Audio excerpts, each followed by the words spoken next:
Iran is begging for peace and willing to let us do everything. Literally, they are saying, hey, come into our country, dig up our uranium, you can take it all, please just end the blockade. Trump is trying to make peace between Israel and Lebanon, which is pretty insane, and a lot of people won't give him credit for it.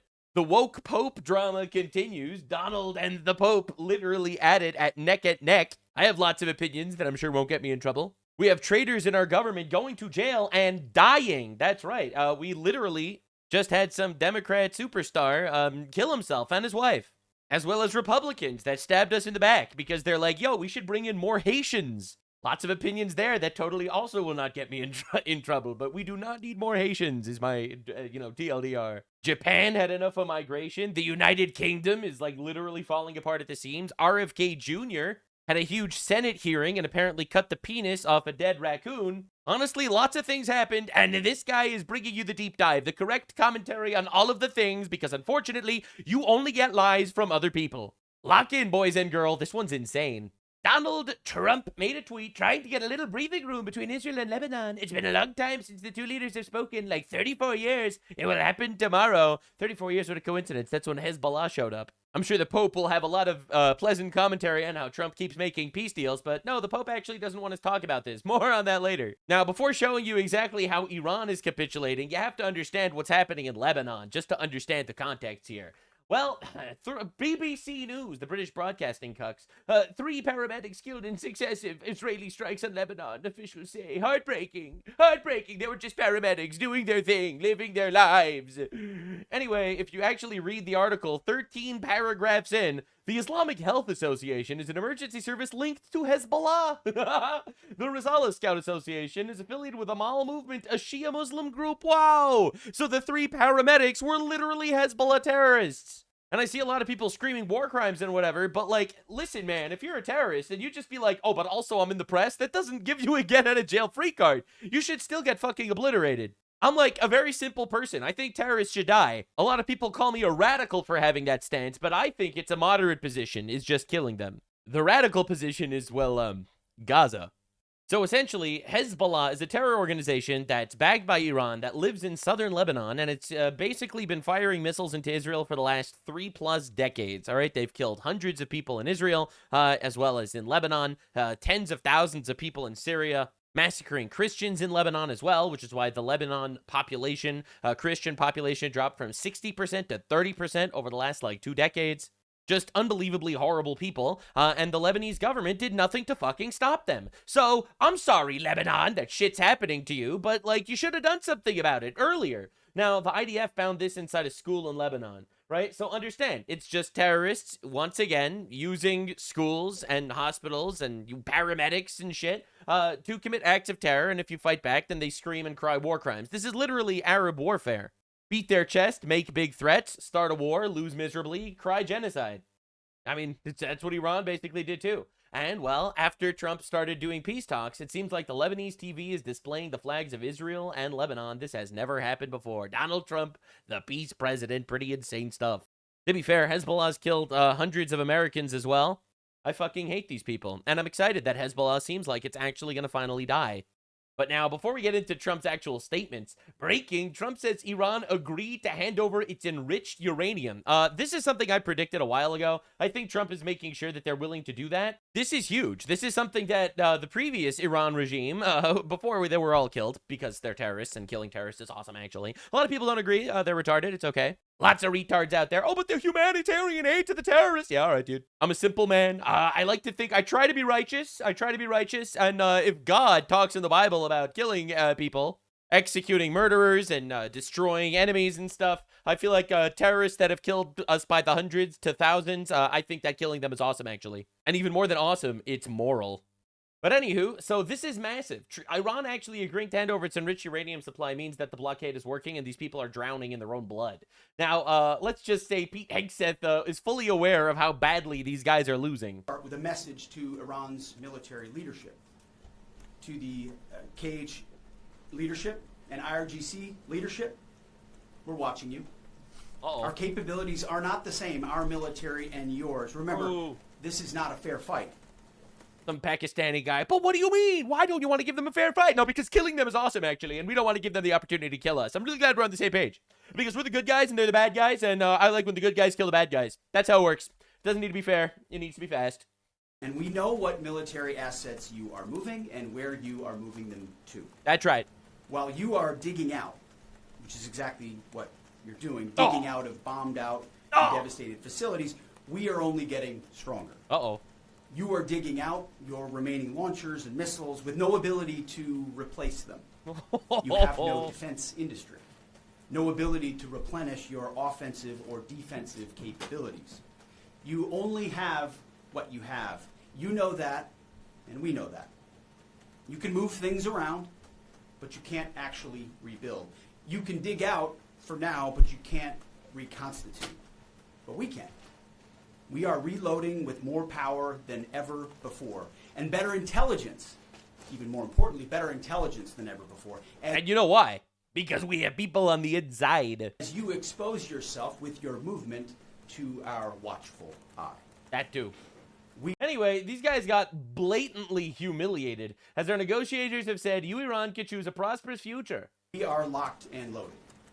On your critical duel, the chairman will detail this morning, have a navy or real domain awareness. Transiting international waters, that is not control. Oh. That's piracy. Daru! These guys be like, we're going to bomb every ship on the blockade. Trump be like, well, actually, we're going to blockade your blockade. No, that's pirate. You're not allowed to do that. That's a war crime. The United States Navy controls the traffic going in and out of the strait because we have real assets. That's right. I'm not saying might makes right, but might does make. Navy. That's real control, and we have a long track record of dealing with pirates and terrorists.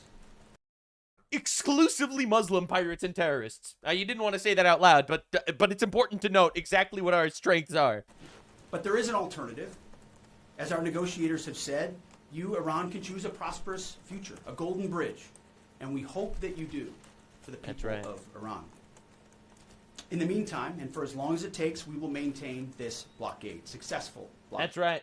They could choose a golden bridge. They could have a glorious life. And if they decide not to choose that, they're going to die. Now, that's how winning wars work. Now, we are living in the cucked reality where people don't want anyone to ever win wars, but that's because they're gay and lame and they have no militaries and they're weak. That's because their morals come from the inside of Snapple caps and it doesn't come from a higher power. My morals comes from a power that actually does want you to be victorious and obliterate your enemies. No, you're not allowed to win the war this badly, but what if you win the war, then they'll be losing a lot. Yes, correct, absolutely. A lot of them are going to die. Yup, they shouldn't have started it. They didn't want us to obliterate them. They shouldn't have been chanting death to America, trying to make nuclear weapons to kill us and kill thousands of Americans. Kind of a skill issue on their part. From my perspective, when you go to war, you go with the intention to win. And honestly, that happens when either they surrender unconditionally and capitulate entirely, or they die. This pussyfooting shit, humanitarian garbage, nah, dude. Humanitarian shit ends the moment the war starts. I don't like getting to war, but once you start the war, you win. Now, the blockade is going very well, it seems. It applies to everyone, it seems. All right. Chairman General Dan Kane said, let me be clear, this blockade applies to all ships, regardless of nationality. We're just absolutely stopping all trade going into Iran. Iran is dying. It's drowning in its own blood. It has no money left. Honestly, this is one of the most diabolical victories the United States has ever had.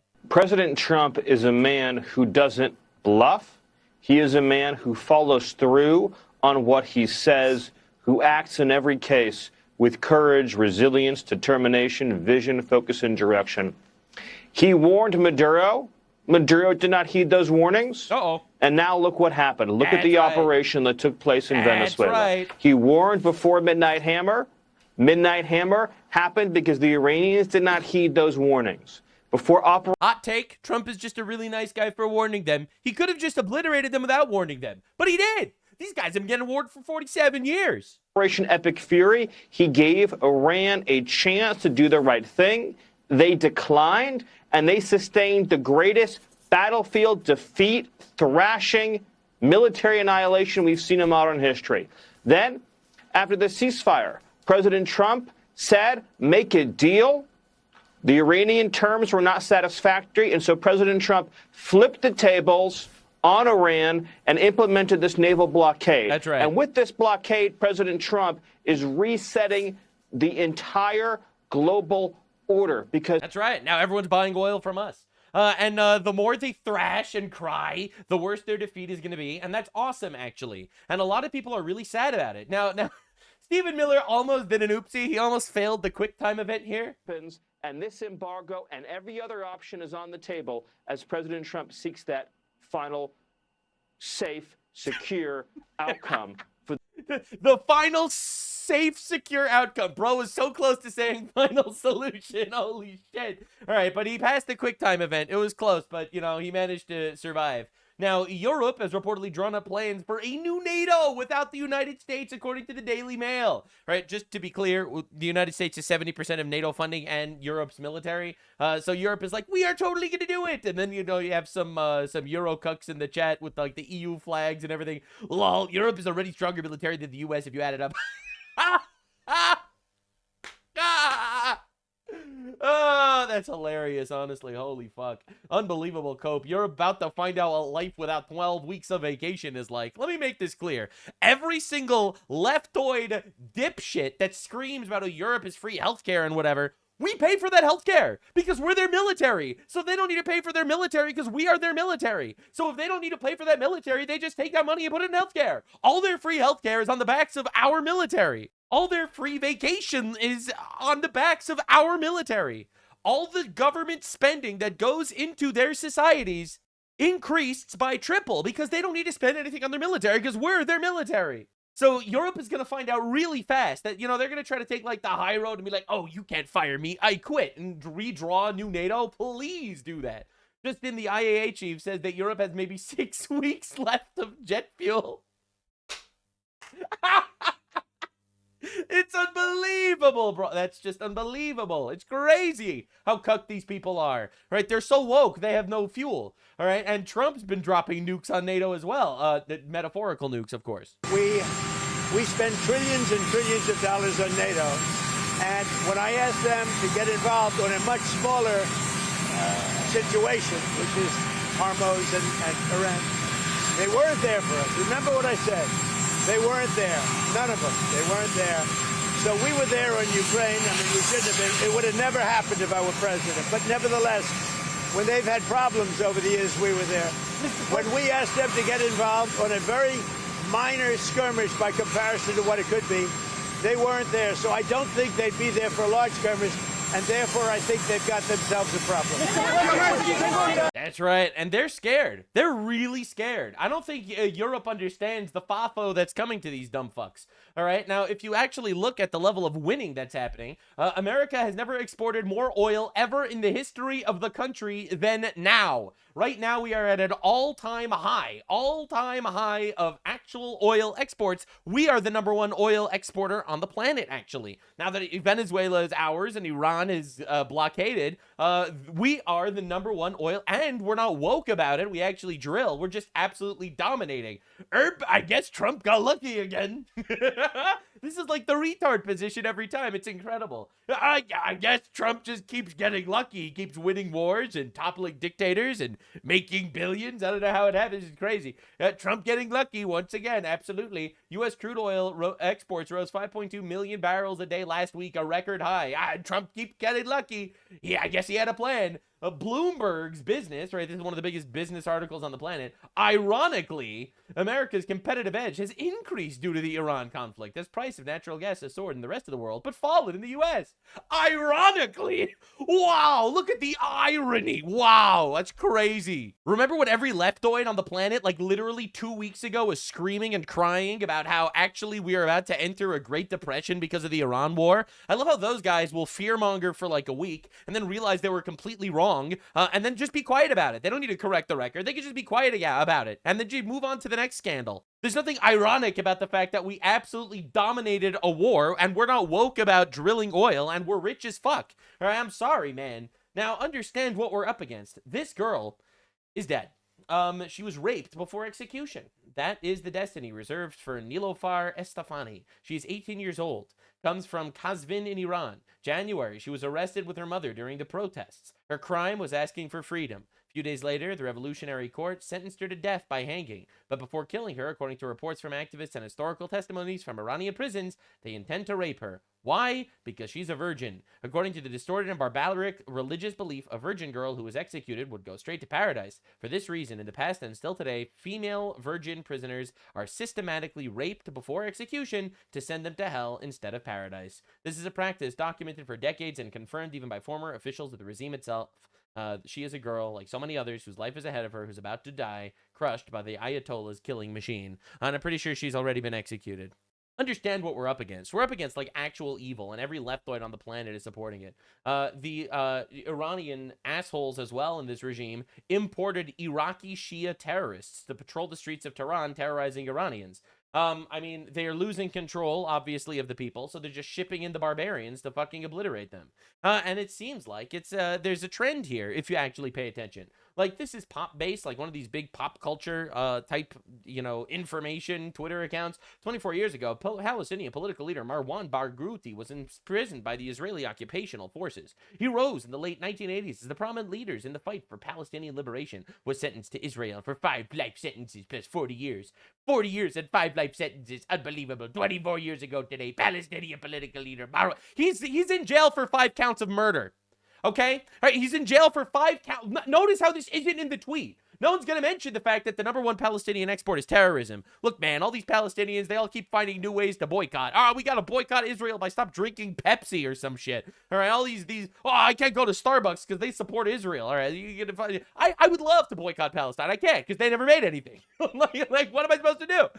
What do you want me to do? The #1 export is fucking terrorism. What am I supposed to do here? Like, these are your heroes?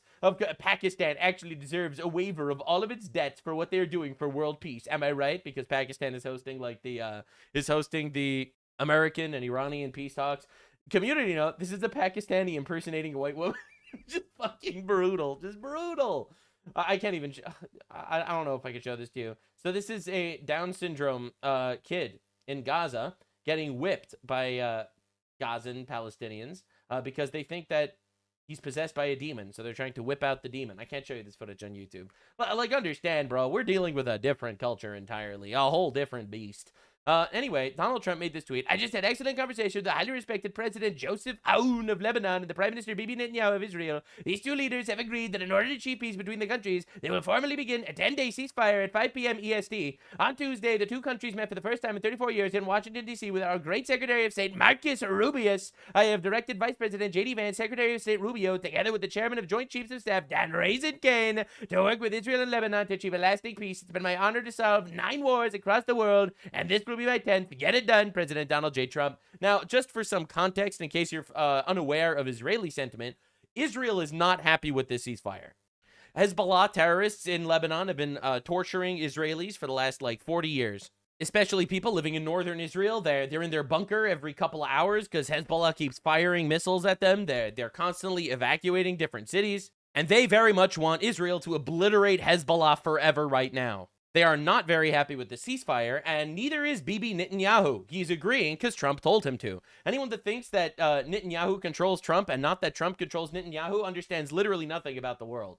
In addition to the statement just issued, Bibi Netanyahu of Israel. I will invite Bibi Netanyahu of Israel, the president of Lebanon, Joseph Aoun, to the White House for the first meaningful talks between Israel and Lebanon since 1983, a very long time ago. What happened in 1983? Both sides were to see peace, and both sides want to see peace, and I believe it'll happen quickly. All right, so anyway, so this is the ultimate Donald Trump take over here, making peace in ways that no one expected. Anyway, right after this tweet was made about a peace talk, Hezbollah, who also doesn't want peace, they're a terrorist organization backed by Iran, fired missiles into the city of Carmiel, which is in northern Israel, and look, it injured a whole lot of people, random civilians, because they're terrorists.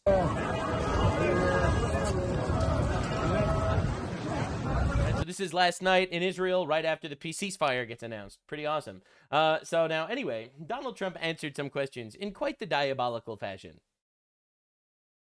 Extending the ceasefire with Iran. With who? With Iran. We're doing very well, I can tell you. Maybe it'll happen before that. I'm not sure it needs to be extended. Who knows? Maybe we won't even extend the ceasefire at all. Trump is not moving away unless we get everything we want. Unless people are unaware of how Trump operates. Unless we get literally everything we want, Sorry, bro. We're not Stock done. market is good. The oil prices are coming down, and it's looking very good that we're going to make a deal with Iran, and it's going to be a good deal. It's going to be a deal with no nuclear weapons. All right, well, we'll see what happens ultimately. We're going to see what happens. So this is him talking about the ceasefire, between Israel and Lebanon.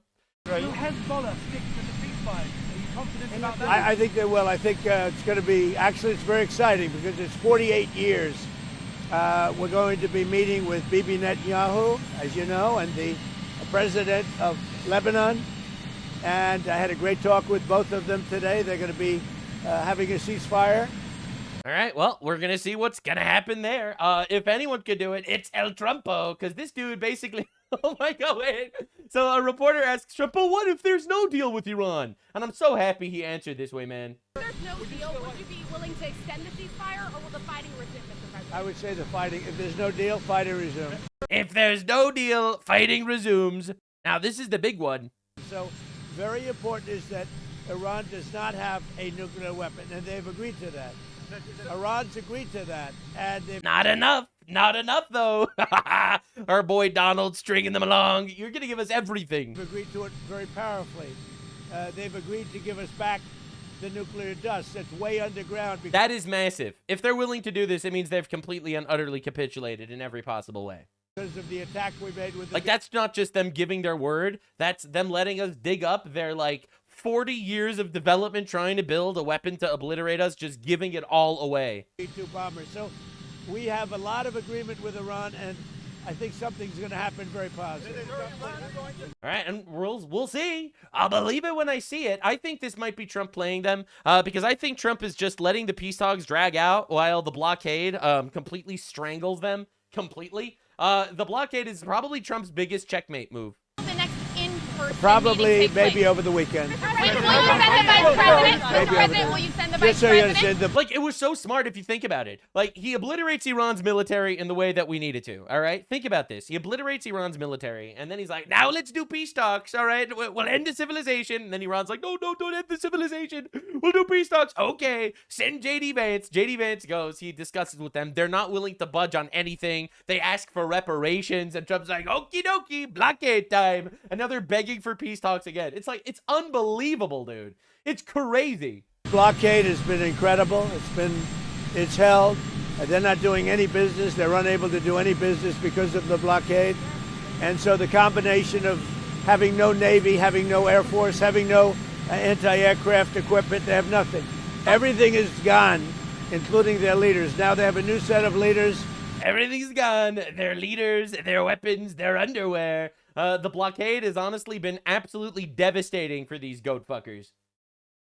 We built the greatest military anywhere in the world. There's nobody even close. All you have to do is take a look at the blockade.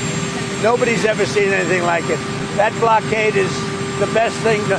And I'll tell you something. I think the blockade has been more powerful than the bombs. The bombs were powerful, and it weakened them. They have no Navy. They have no Air Force. They have no anything. They have no leaders. But their new leaders, the ones that have replaced them, it's a regime change. They are much more, I think, frankly, more intelligent and more moderate. But think about how absolutely insane it is that we were able to strangle them like this. He obliterates their military and their navy and their anti-aircraft missiles. And then it's like, okay, well, we'll do peace talks. And while that happens, we're just going to own the Strait of Hormuz so you die. Then you make no money. And you just slowly waste away into nothing. Remember on CNN where they were saying that Trump has no plan going into this war? Oh my God, no plan. This was unbelievable. All right, now they ask Trump, hey, would you be willing to like tell them they can't have nukes for 20 years? Like put a 20-year cap on it? On a 20-year minimum to stop enriching uranium, would you? Well, would we that be haven't agreed to acceptable any. you? We Would haven't that be agreed to any. acceptable to you, sir, if that's the final sticking point? What Would you we be have is comfortable with we have a statement, very powerful statement, that they will not have beyond 20 years, that they will not have nuclear weapons. That's beyond. There's no 20-year limit. I love how the media is just actually trying to run Iranian negotiations on their behalf. Like, this is the media. The media is so anti-America, it's actually insane. They're just actually trying to come up with ideas for Iran to nuke us, but 20 years later, not now. All right, so this is Hezbollah getting obliterated with the Lebanon government, which, by the way, has been a lot more receptive to Israel obliterating Hezbollah lately, is actually moving forward on peace talks. And they will probably, included in these peace talks, will probably be the complete disarmament of Hezbollah. Like, for those of you that don't understand Israeli politics, to the north of Israel, there's Lebanon. To the east of Israel, there is Jordan. All right? Now, Israel and Jordan have had peace for a while. Jordan is growing. It's flourishing. It's a healthy country. Things are going well there. Israel and Lebanon have not had peace for a while. Lebanon is massacring their Christians, and which is always the sign of country collapse. Expelling Jews and massacring Christians. It's just like one step before complete the end. Their GDP hasn't improved at all. They're a shithole at this point almost. And, well, things are changing. Israel and Lebanon have tried to make peace before. What's going to be the difference this time? Big difference. What's going to make a difference this time between the other times? Israel and Lebanon have tried to make peace before. What's going to be the difference? Me. I am the difference. Oh, my God. Oh, my God. So here he was on Fox News. They asked him on Fox News, why does your voice sound different? And I've gotten that question in the comments on my videos. Have you been negotiating a lot all day? I mean, Yeah. is that why your voice is hoarse? I've been screaming at Iranians all day, yes. A little bit of a I've been screaming at Iranians. laryngitis because of my I've been screaming at Iranians. So the You know Iran why? leadership You know you're why? screaming at? You know why? Because that's the only thing they understand. God They don't damn. understand Oh being my nice. God. They understand the way I have to do business. I treat all people differently. God damn. I've been screaming at Iranians all day, honestly based. Now, the funniest part is when they're so mad. So Destiny, super anti-Trump. You know, he's talking about Liz Cheney and January 6th, you know, the classic thing he talks about every single day. Mahdi HASAN, another leftist, anti-American, retard terrorist supporter, says, etc., etc., Kamala Harris shouldn't have associated with this and that person because that person dicks endorsement or exit all the lethality of our military. All right? So one of the major complaints about Kamala Harris is that our military is lethal. Destiny, super anti-Trump, by the way. I'm sorry. Do you not want a lethal military? Is that not the point of the military? I'm sorry. I can't take these points seriously. I'm glad you understand. No, he doesn't want a lethal military because he's a terrorist-supporting Islamist, and he literally wants our country to die. Look at almost every single country that has like this mass immigration. Look at England, right? They have mass immigration of Muslims, and their country's a complete joke at this point. It's so sad, but it really is. Look, I love England, and now it's Englandostan is just not the same. People are starting to wake up. It's starting to look more and more like Trump tells Netanyahu what to do and not the other way around. It always has been, honestly. Always has been. It's insane how obvious. Now, Netanyahu made this statement, though. And let's just say it's honestly kind of what I was expecting because I know that Israel does not want, like, nebulous peace where Hezbollah remains. Netanyahu says he rejected Hezbollah's demand for a full Israeli withdrawal from Lebanon and a quiet-for-quiet ceasefire. The new ceasefire will follow the November 2004 model. IDF remains in Lebanon. Israel continues to strike Hezbollah. The peace, well, that's with the Lebanon government, not with the Hezbollah terrorists. It seems like Trump is engaging in a whole new kind of warfare, and it's absolutely diabolical. Peace treaty with Iran, peace deal with Iran, a ceasefire. Oh yeah, but we're setting up a blockade and we're going to strangle you and you're all going to die. Israel is doing a ceasefire with Lebanon. Wow, so peaceful, so much ceasefire. Oh, but they could still continue striking Hezbollah.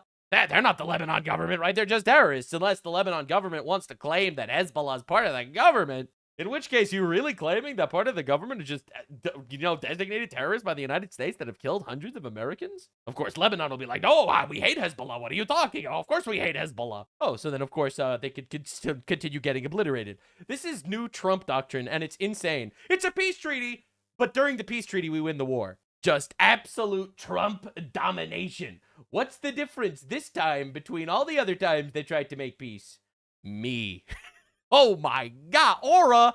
Now, Trump is out there beefing with the Pope, and I'm not gonna lie, watching Catholics align with Trump instead of the Pope is one of the wildest twists of my lifetime. Now, I already covered this in the past, and I do a deep dive on all the things, but I try not to tread ground, so I'm going to give you the quick and fast TLDR. Donald Trump made this epic tweet, Pope Leo is weak on crime, terrible for foreign policy, etc., etc. Why does he criticize me so much? And he meets up with all these Obama sympathizers, like David Axelrod and Governor Pritzker and all these other absolute dipshits on the left that, like, I mean, they're all pro-abortion and pro-gay marriage and pro-everything else that's antithetical to biblical doctrine, and yet, for some reason, he's more than happy to be chummy chummy with all of these guys, and yet he's constantly criticizing Trump. That's pretty weird. The Pope made this response, essentially, saying, communion between Christians and Muslims takes shape under the mantle of Our Lady in Africa. Here in Algeria, the maternal love of Lala Maryam gathers us, everyone and children, within our rich diversity and our shared aspiration for dignity, love, justice, and peace in a world where division, war, so pain and death. War, so pain and death. Anyway, we need communion between Christians and Muslims. You know Muslims? You might not be familiar with them. They're the people that kill the most Christians on the planet for religious purposes every single year for like the last 1400 years. You know, bro is out here in Algeria talking about the friendship between Muslims and Christians. Meanwhile, in Algeria, proselytizing by non-Muslims is a death penalty or 2 to 5 years of imprisonment. So, like, let's be honest here for a second. These guys ain't your friends, my guy. Listen, I'm not trying to be rude here or anything. We have to be retarded to think that there's communion between Christians and Muslims. I don't know, man. This is the communion between Christians and Muslims. Like, it seems to me that someone's compromised in the Catholic Church. Now, Donald Trump made this post showing all the Pope's old deleted tweets from before he actually became a Pope. When he was still known as Cardinal Robert Prevost, he was out there trashing Trump, criticizing Vance, calling for open borders, promoting COVID vaccines, endorsing stricter gun control, tweeting after George Floyd that we need to hear more from leaders in the church to reject racism, etc., etc. So this dude is a leftist activist, and I think that's why he was chosen to be Pope. And to be clear, I think this is an infiltration that's been going on for a very long time, hitting a lot of different people. Look, man, when I see someone say, and we have to hear what the rabbi says about this, and then the rabbi is some like transgender, transsexual lesbian, it's just absolutely sickening. So Donald Trump releases all these old tweets of his and says, not good. And honestly, he's kind of right here.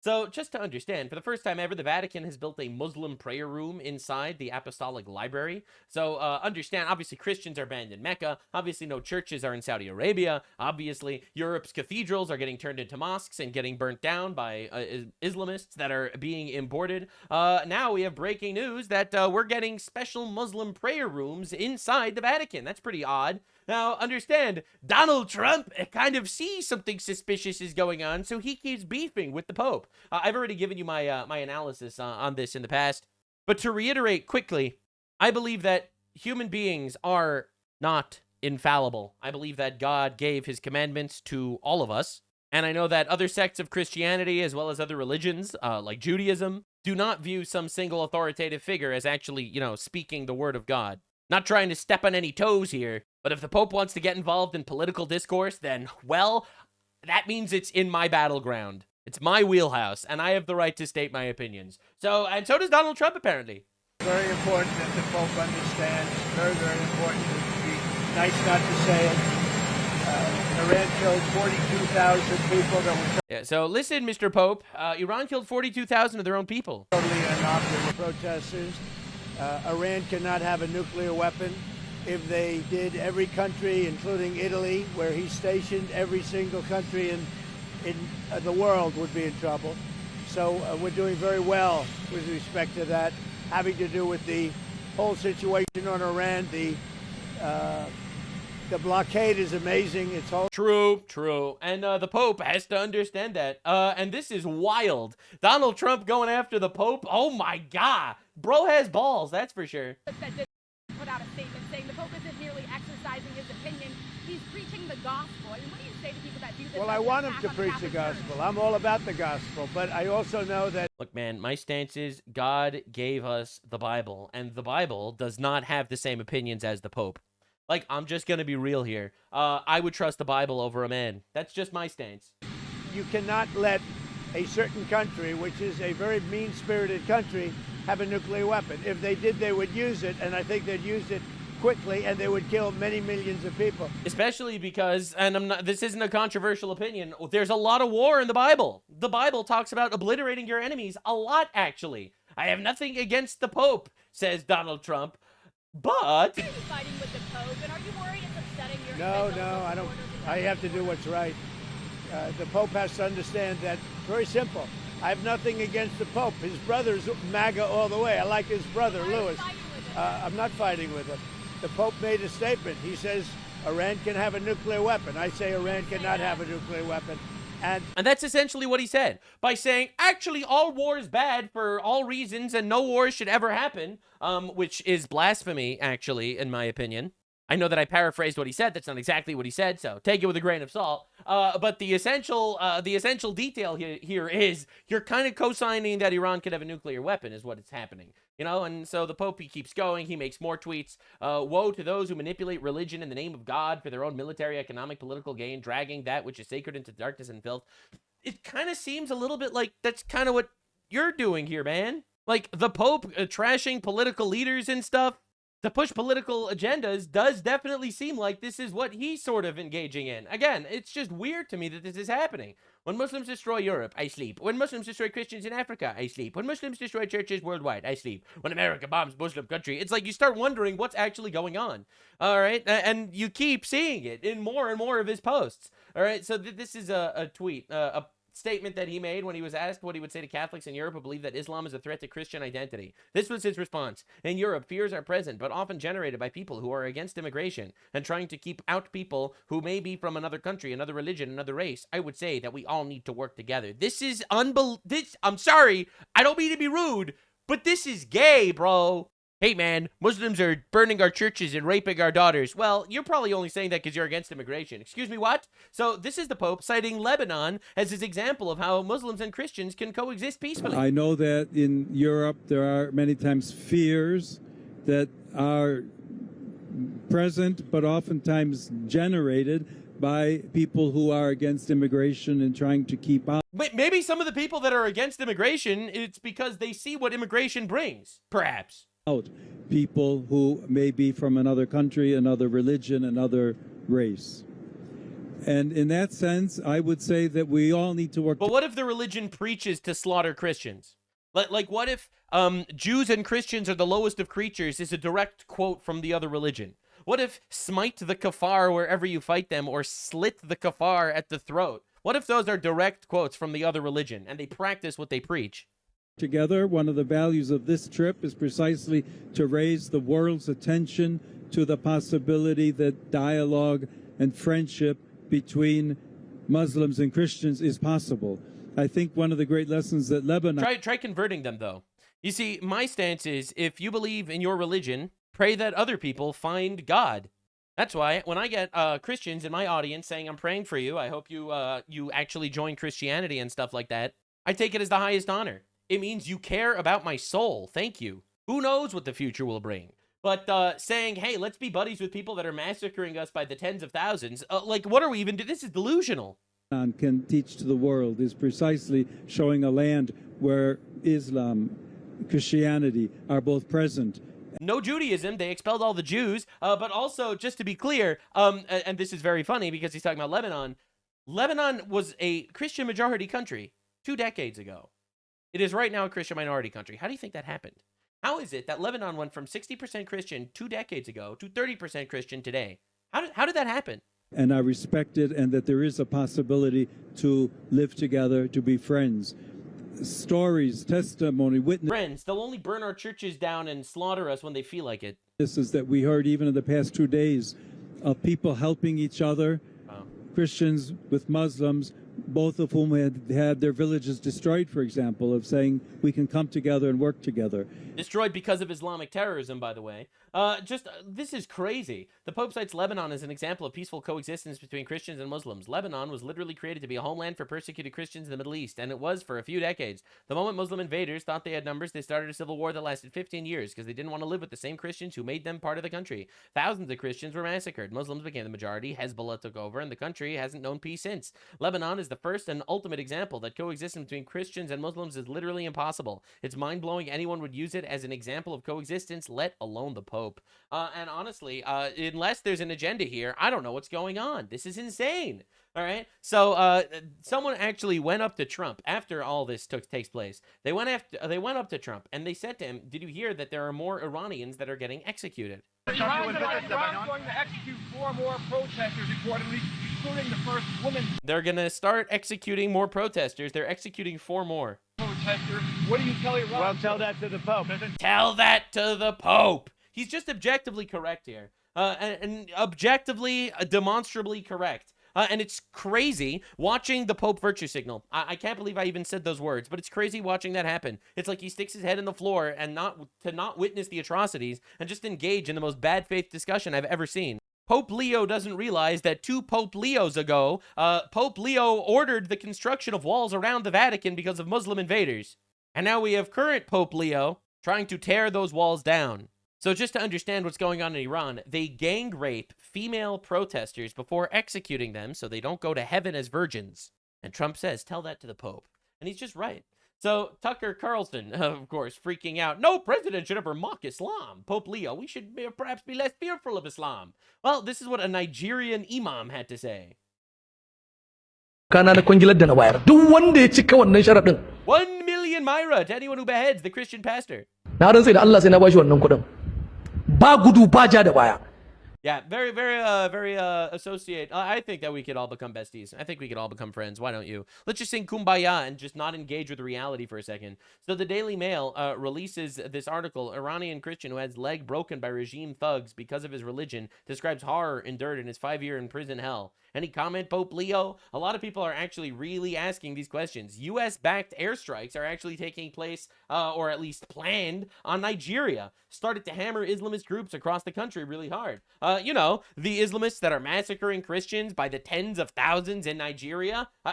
I see Americans saving those people. I'm not gonna lie. I don't see kind words and love and wholesomeness saving them. Sell your cloak and buy a sword is a Christian concept. If you ever read the book of Joshua or Judges or Samuel or Kings, you would understand how God commands war and God commands obliteration of the enemy. Bro, if people don't understand how bad it is right now, like, we are falling for the psyop, and by we, I mean a lot of retarded people, not like me. I have not fallen for this one. I'm sure I fell for some other psyop, but I don't know, cannibals eating children in the government or some shit. I don't know, bro, but not this one, because this one's really obvious. The message in our Bible, which is you are not God, and only if you think you are do you talk this way. But it's not just mockery of Islam. And no president should mock Islam. No president should mock Islam. All right, so we got this guy over here. Like, this is crazy. All right, and again, it'll make you start wondering. The attendant was some Pakistani woman who's like, it'll make you start wondering, like, what are his actual opinions? What is going on? Oh, we're so glad you're here. Which I don't think I would have gotten from the liberal white ladies. Genuinely, have you felt threatened walking around? No, not at all. Of course. Again, who's going to do anything? Pakistanis are all super nice to me, and the whites are... That's right. You're not a white 12-year-old girl, so... all kind of craven and sad. That's right. Pakistani, super nice. White people, craven and sad. No, you're totally safe here, man. A lot of the... England, known for its safety. Other cultures that have come here actually have far more politeness. I agree. But I agree. That's right. So we got Tucker Carlson, right-wing based guy, and libtard cuck Piers Morgan coming together to discuss how actually, unlike white people who are craven and sad, Pakistanis are all super nice. What are we, like, are we being for real, guys? Like, are we being serious? I just want to remind everyone, Pakistani grooming gangs have raped roughly 2 million British girls in the last 15 years. All right, but no one has anything to say about that? Zero comment of anything? All right, so Pete Hegseth recently got mega blasted because he quoted Pulp Fiction, all right, during like a prayer, right, which was a fake Bible verse, obviously, and I think he did it on purpose because ain't no one this retarded. But this became like a massive scandal. The entire world is talking about this. 26 million views, 115,000 likes. So the prayer is Caesar 25:17, and it reads, and pray with me, please. The path of the downed aviator is beset on all sides by the iniquities of the selfish and the tyranny of evil men. Blessed is he who in the name of camaraderie and duty shepherd the lost through the valley of darkness. For he is truly his brother's keeper and the finder of lost children. And I will strike down upon thee with great vengeance and furious anger those who attempt to capture and destroy my brother. And you will know my call sign is Sandy 1 when I lay my vengeance upon thee. And you will know my name is the Lord when I lay my vengeance upon thee. Right, so it's obviously, in my opinion, cringe as fuck. I don't believe in making up Bible verses. However, ultimately, it was a prayer. I think it was a joke. But the funniest part of all this is the fact that everyone's making believe they care. Every single retard third worlder atheist is jumping on him for this. None of these people care about what it says in the actual Bible. And everyone's freaking out that he had a fake Bible verse, which was like some sort of prayer about obliterating your enemies. But what if I told you that I think that this is bullshit? It is a total lie that people care about this. And I'll tell you why.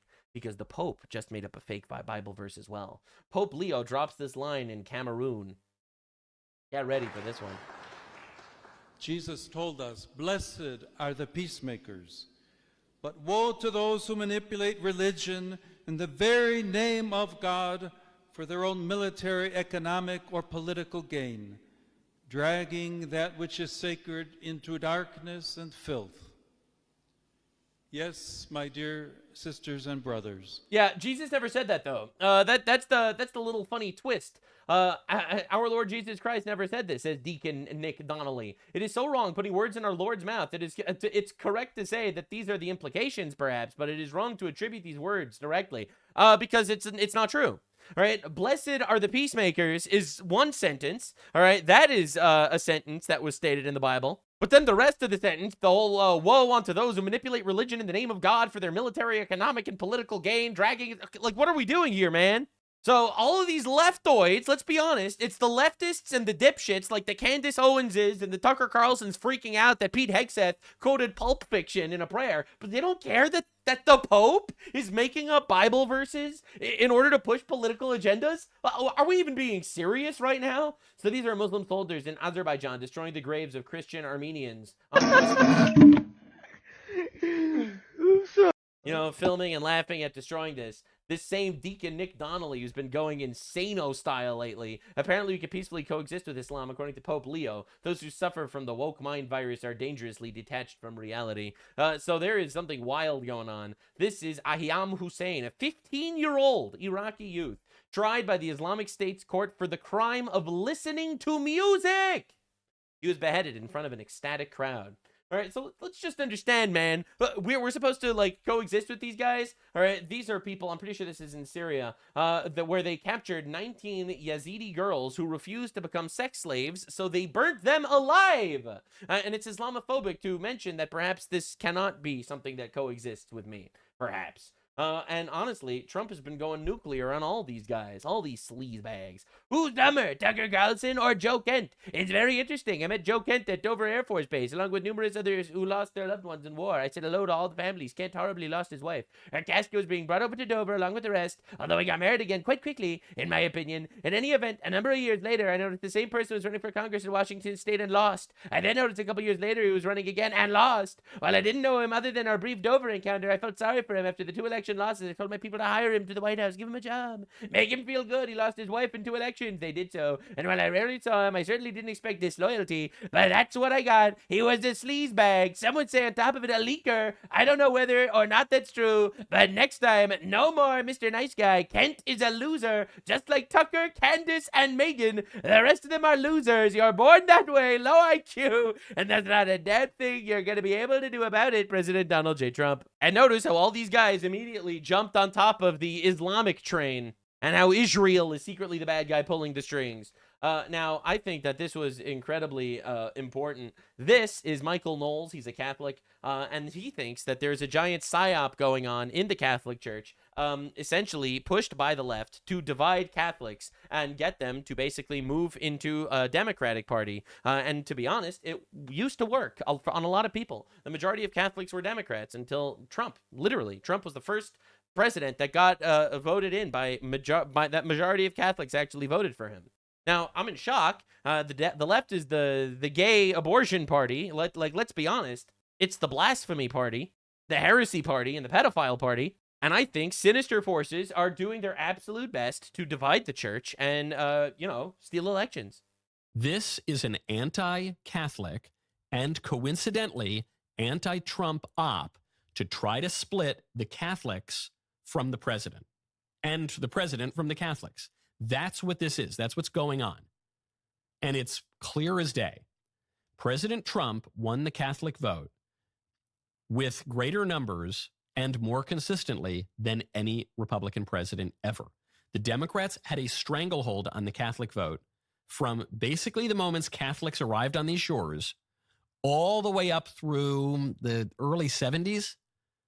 In 1972, Nixon manages to win the Catholic vote. And he does so because the Catholics were working class. The Catholics are socially conservative, at least were at that time. The Catholics were a little more, I don't know, they were a little less cosmopolitan, say. So the Democrats were able to hold the Catholic vote because they appealed to ethnic and class hostilities. But then the Democrats in the 60s started to go nuts. They shifted from being the party of the working man to the party of the cosmopolitan elites. They shifted from being the party of common sense, meat and potatoes, kitchen table issues, to the party of radical, bizarre sex stuff, to the party of abortion, which is a non-negotiable issue for Catholics. Catholics cannot support abortion at the ballot box. And so that gave an opening to someone like Nixon. Nixon wins the Catholic vote in the re-election campaign. And yet, you have the Pope literally meeting up with Obama people. And Governor Pritzker, all right? Like the wokest fuckers on the planet. Like, it's insane. Then 1984, in Reagan's re-election campaign, he won the Catholic vote too. He became the second Republican president to do it. Then George W. Bush, in his re-election campaign, became the third Republican president to do it. Notice none of these guys won the Catholic vote their first time around. They were just sufficiently successful, and their opponents were sufficiently bad that they won them over in the re-election. It's kind of funny with Bush, too, because Bush is an evangelical Protestant. John Kerry, his opponent, is nominally Catholic, but the Catholics picked Bush over Kerry. Trump, however, is unique. Trump wins the Catholic vote in 2016, first time around. And then Trump wins it again in 2024. The 2020 election, a little bit dubious. But we don't talk about that. And so this is a major problem. No one knows what happened there. 1 in 5 American voters is Catholic. And Catholicism is growing right now. There are a lot of adult converts.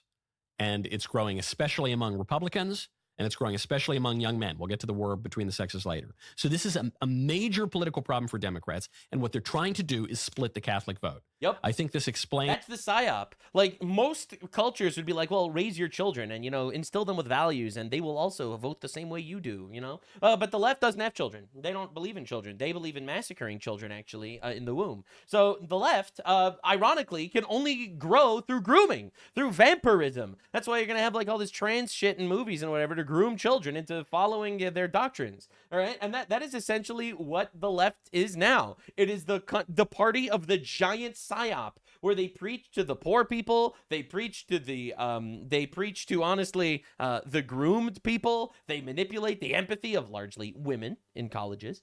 They make up fake genocides that happen every 2 days. Oh, the genocide against the Palestinians, and the genocide against the transgenders, and there's the gay genocide that's happening. I don't know if you heard the news. And Trump is trying to take the rights away from women, so they got to fearmonger their way into power. And they import power. They import infinite immigrants, and then they'll release infinite criminals so that they can get the criminal votes. Like, this is how they operate. They're just a gigantic scam.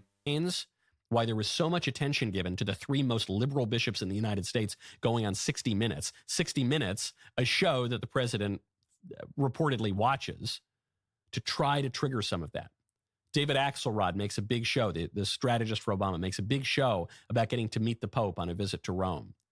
I think this is an op. You're seeing a lot of anti-Leo stuff right now. I was just doom scrolling while the DW servers were rebooting. I was doom scrolling on Twitter.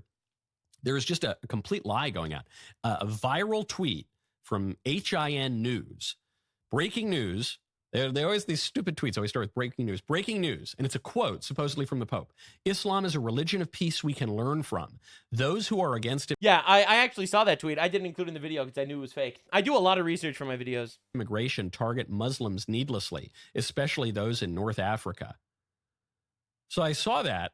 So here in His Holiness Pope Leo XIV sharing his views to the rest of the world for open borders. No, he just said you should have communion and friendship between Christians and Muslims. Not that we need to open our borders to infinite Muslims. It's a slight difference. And Islam. And I looked at that. I said that he obviously didn't say that. But if you don't follow the Catholic Church closely, if you haven't followed this Pope closely, you might be taken in by it. This tweet has well over 100,000 views, almost 1,000 retweets, 1,500 likes. There are a lot of tweets like this. The quote is totally made up. If you watch the video that goes along with the quote appears nowhere. The Pope obviously didn't say this. This is a coordinated effort by enemies of the Catholic Church, by enemies of this Trump coalition to try to split them apart. And so the latest version of this op is that the Pope doesn't condemn Islamic terrorism. One of the very first things this Pope did upon being elected, don't forget, he's been Pope for like 5 minutes now. One of the very first things he did was call attention to the Muslim attacks on Christians in Nigeria. And also condemn Trump for bombing Muslims that are killing Christians in Iran. Like, I understand that every Catholic is going to defend the Pope to some extent, and I get it. But you have to bury your head in the sand to not think this guy is something of a plant. Immediately after rising up to the seat of Peter. Yeah, and then he blessed a giant block of ice to protect the world from global warming. Like, I know. And he's not just focused on Nigeria. He has called attention to Islamic attacks on Christians in the DRC, in Bangladesh, in Syria, in Sudan, in Mozambique. The list goes on and on and on. Yeah, but from what I've seen, and I tried to find it, he never mentioned that it was Muslims doing it. He just said it's so sad Christians are dying in all these places. And again, I understand, and I don't want to like get too deep in the weeds of it here, but I think that there is a huge blind spot to the manipulation that's pouring out of everywhere. Like, my guy, he made this tweet saying that communion between Christians and Muslims takes shape under the mantle of Our Lady of Africa, etc., etc. Here in Algeria, yada, yada. He meets up with every Obama guy. He pushed for every single open border policy of all time. You know, this is the guy criticizing Trump and Vance and endorsing the COVID vaccines and stricter gun control. And like, let's be honest with ourselves here too. And I say this with love and respect, but y'all are getting played by one side or the other. These are treacherous times and the psyop is huge. The craziest psyop in our entire country is not only the fact that we have Democrat politicians voting to destroy us, literally voting to destroy us, but we have Republican politicians also voting to destroy us. You don't understand how bad it's gotten. So Donald Trump finally makes a tweet about Mamdani. Sadly, Mayor Mamdani is destroying New York. He has no chance. The United States of America should not contribute to its failure. It will only get worse. The tax policies are so wrong. So wrong. People are fleeing. They must change their ways, and fast. History has spoken. This stuff doesn't work. Thank you for attention to this matter, Donald J. Trump. He's actually completely right here. Moron Zamdani having a terrible day. And Trump is doing this in response to this. The moron Zamdani posting, Happy Tax Day, New York. We're taxing the rich. In one of the creepiest, rapiest videos I've ever seen. When I ran for mayor, I said I was going to tax the rich. Well, today, we're taxing the rich.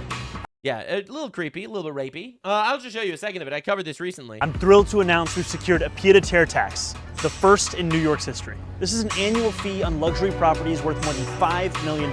Which is basically all properties in all of New York. Whose owners do not live full-time in the city. Like for this penthouse. Right, so this is me standing in front of a guy's penthouse, a guy who did nothing wrong, who probably worked hard, who bought a penthouse, who, you know, didn't do any crimes or anything. And I'm going to talk to you about how we're gonna rape this guy.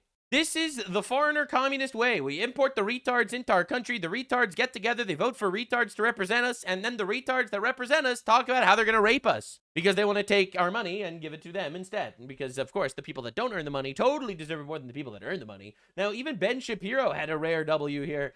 This smarmy Marxist doesn't see taxes primarily as a way to provide necessary public goods. He sees them as revenge. He celebrates the confiscation of wealth he did nothing to earn.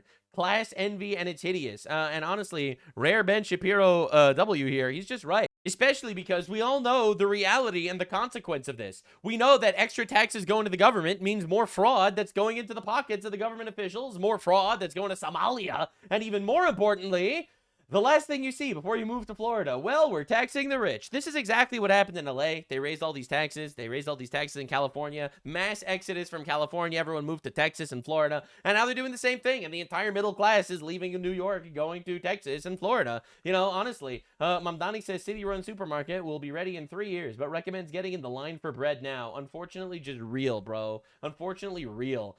This is the new Sesame Street, by the way. This is official. This is the official new Sesame Street.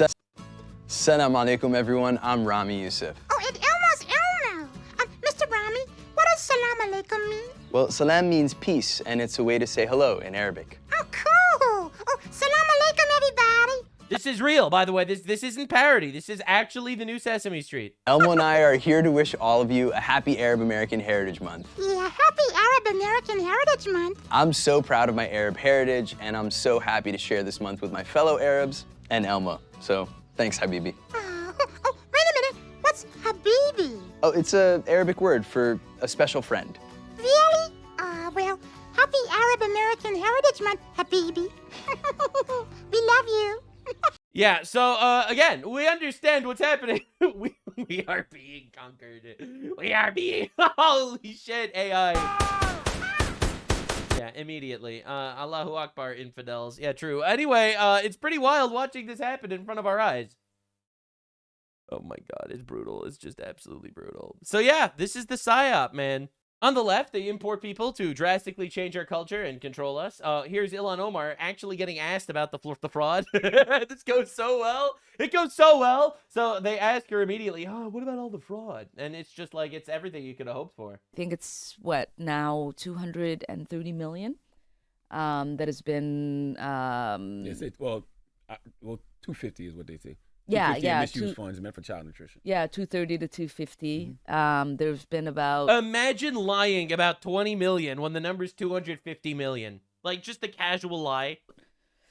77 or so. 75 defendants. Yeah, that have been indicted. Many of them have taken plea agreements. That makes it. They got to make it hard for you, right? Just in general, not because you got anything to do with it. Yeah. But when he can point, in my opinion, she has things to do with it. We got to get her out of the country, man. Say, well, this actually happened. No, I mean, it doesn't make it hard for me. Yes, it does. But it does make it hard for... Get ready. You know, the American taxpayers that are getting defrauded by Somalis. Is that what she's going to say? No, the average Somali business owner. It is crazy how all of them have the same mindset. 9/11 was really hard for the Muslims that didn't do 9/11 that are going to get dirty looks on the subway. Oh, and Somalis raping you and scamming you. Well, that's going to make it really hard for Somalis that are going to get dirty looks on the subway. It's like, it's literally insane how this is literally the thought process for all of these people. There you go. Yeah. It makes it hard for the average immigrant business owner. It makes it hard for the average black blacks most affected. Are we being serious here? Business owner, because it does create this cloud of suspicion, and and obviously it's become very politicized. I wonder why. We imported literal fucking retards into our country. Look, I don't want to be racist here or anything, but these people are actually retarded, and we are importing them into our countries, okay? And they are raping us and scamming us blind, all right? Opening up leering centers with seemingly government assistance to scam the shit out of us. And we're supposed to sit here and be like, well, actually, this is getting politicized. I don't want to get this political. And it will continue to be politicized as we get closer to November. And the level of harassment people are dealing with, even... What about the actual victims of these scams, the American taxpayers that are giving money to the government, which is going to Somali terrorist organizations? Like, what about those guys? The actual victims, not the nebulous retards that get dirty looks. All right, not those guys, the non-victims. I mean the real victims. You'll have people go to restaurants, coffee shops, with their cameras harassing all of these business owners. And oh no, someone's gonna take a camera to a coffee shop? Like, are we being serious? Honestly, it's insane, bro. Not a word about the taxpayers victimized by the fraud. No, but the poor Somalis. It's every single time. It's every time. How can we make this about me? How can we make this about me? Now, understand the PSYOP, because there are retards on both sides of the horseshoe that are touching tips, as they say. All right, so this is Ilhan Omar praising Candace Owens. It's been very fascinating, especially about Marjorie and Candace, is that they are not just coming out like the other ones that you'd mentioned, where they're saying this action is wrong, right? They're saying, I am done with you. We should give them credit. Yeah, Candace Owens says that our military should stop following lawful orders and disobey the military because we're occupied by the Jews. So anyone that dies in the military is secretly dying for the Jews. So therefore you should rebel against the government. Also, Charlie Kirk was assassinated by Donald Trump working with time-traveling Israeli Egyptians that are Sumerian using ancient alien technology. Anyway, she got a shout out from Ilhan Omar right now. Like, do you understand yet? Do you understand the psyop that's happening right in front of us? I don't even know how she's still in the United States, man. Leader. Yeah, I mean, how deranged do you have to be upset with the Pope for preaching about peace and love? Your religion calls for the execution of the Pope because the Pope, according to Islam, is a polytheist. All right? Like again, they will use your faith against you. This is how they operate everywhere. In the spirit of Jesus Christ. And so it is telling that these people that say that they're people of faith, that they are far from being people of faith and far. Yeah, you're one to talk. Your faith calls for the execution of the Pope. All right? And you're going to sit here and be like, I can't believe these people claim they're people of faith and they vote for Donald Trump. They should be voting for my party, where we murder babies and we castrate children. Far from practicing Christianity and having respect for the Bible and religious leaders. Yeah. Anyway, again, it's insane that this is happening. Like, this is humiliating. It's humiliating that we have retards like this talk to us this way. It's insane. Now, I wanted to make this clear. There is a bipartisan issue that there are retards everywhere, and we need a mass culling, all right? This is going to be my duty. This is why I make videos even while I have no monetization on my channels right now. Because unfortunately, I think things need to be said. And I get a lot of people calling me out for this. They're like, oh my God, a Jew is making videos even when he's not getting paid for it. You shut the fuck up. All right? You shut the... I'm making it for the love of the game, God damn it. Someone needs to talk about this because we need to cull our politicians. Legally speaking, we need them all out and we need to elect radical motherfuckers in their place. All right, so this is Thomas Massie. He's anti-Trump. He's pro-releasing the Epstein files, which I agree with. I'm also pro-releasing the Epstein files. And I'm happy he did work on that. But this guy sucks. As chairman of the House 2A caucus, I will testify today before Rand Paul's Senate Homeland Security Government Affairs Committee. The hearing will examine ongoing threats to American rights to keep and bear arms. All right, that's huge. All right, rights to bear arms is massive. I fully support Americans bearing arms. It's it's in the Constitution. It's super important. All right, very excited to look into this. I clicked the link to watch this on YouTube, and within literally 1 second, Massie is talking about how background checks are racist against blacks. This is our based right-wing guy. Are we being real here? All right. So obviously this guy goes to check immediately to see if that's true. And it is. Report. And what we've discovered through my friend John Lott, who's an economist and a statistician and an author, is that there's inherent racism in the NICS background check system. Because it's sloppy and they check only phonetically similar names, when you go to purchase a gun, you can be deprived of purchasing that gun. And the appeals process can get messy to prove you're not the same person that they think is the person who's prohibited. All right. It turns out if you're a Black American or Hispanic, you're far more likely to share a name phonetically with somebody who's a prohibited person who's been convicted of a crime of a year that has a punishment of a year or more. Like, are we being real here for a second? Like, is this honest? Like, I think that people should be able to buy guns. Guns are awesome. But I think that some people, specifically retards and violent criminals and, people with mental illnesses and stuff, shouldn't be accepted to purchase firearms. And he's like, well, we shouldn't even background check these guys because the background checks are racist against black people. Like, this is shocking, man. It's crazy watching this. Thomas Massie presents... this is the craziest tweet I've ever seen. Thomas Massie presents the libertarian case for letting Haitians rape your wife and eat your pets. Oh my fucking God.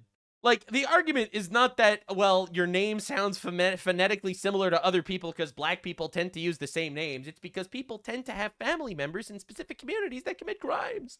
Look, man, I hate to bring up the 1350 statistics, but we're literally there. He's like, more black people get arrested, so therefore more names sound phonetically similar, so background checks take a little longer. Like, man, what are we doing here, bro? This is our based right-wing politician, man. Like, what are we doing? And it gets worse. All right, so this is a former Democratic guy, big fan. Obama loved this guy. Former Democratic Virginia Lieutenant Governor Justin Fairfax shoots and kills wife before taking his own life. What are we doing? This is insane. This should become like the largest national story. Justin Fairfax just murdered himself and his wife. All right. And you'll notice Joe Biden, there is no place for racism in America. Governor Northam has lost all moral authority, should resign immediately. Justin Fairfax is the leader Virginia needs now. This is the Justin Fairfax, by the way, you might remember him, who tried to ban your guns. This is the super anti-gun guy who just killed his wife and himself. All right, just understand. Breaking. Gavin Newsom's PAC used around $1.5 million to buy 67,000 copies of his own book. Total book sales were 97,000. His PAC purchased 2/3 of all copies of his book. He used PAC money to buy his own book. To A, make money, and B, inflate the numbers. How is this not fraud? In my opinion, it is fraud. But this is utterly unacceptable. We are getting sold out and raped by our own government on every side of the aisle. All right, so for example, everyone hates fraud, right? Everyone should work together against fraud. Nick Shirley's been exposing a lot of fraud. Well, the California Democrats are pushing the Stop Nick Shirley Act, a new bill to arrest people that investigate fraud. I'm not even kidding. They are making a task force, not to arrest the fraudsters, but to arrest the people investigating fraud. Outrageous. I just made a motion in the Assembly to block the Mia Bonta bill. Motion to re-refer AB 2624, the Stop the Nick Shirley Act, back to the Privacy Committee. Assembly Republicans are here to debate fraud. Mr. DeMaio. AB 2624. Or the Stop Nick Shirley Act. The reason why we are asking it to be re-referred to the Privacy Committee is that the author of this bill misrepresented contents of the bill, lied to committee members. That would basically ban Nick Shirley from posting videos exposing fraud in California. Oh my God, I had no idea this is what we were doing. It's called the Stop Nick Shirley Act. What are we doing? Section 6218.19 prohibits an individual from posting a video online if the fraud organization says you can't do that. The fraud organization can then, quote, seek injunctive and declaratory relief in a are we being serious? This is insane. Court of competent jurisdiction. We have got to stop this bill. And I just gave the state assembly members the chance to strike the bill from the record, which basically would kill the bill. Democrats in the state assembly voted to keep and protect her bill and advance it on.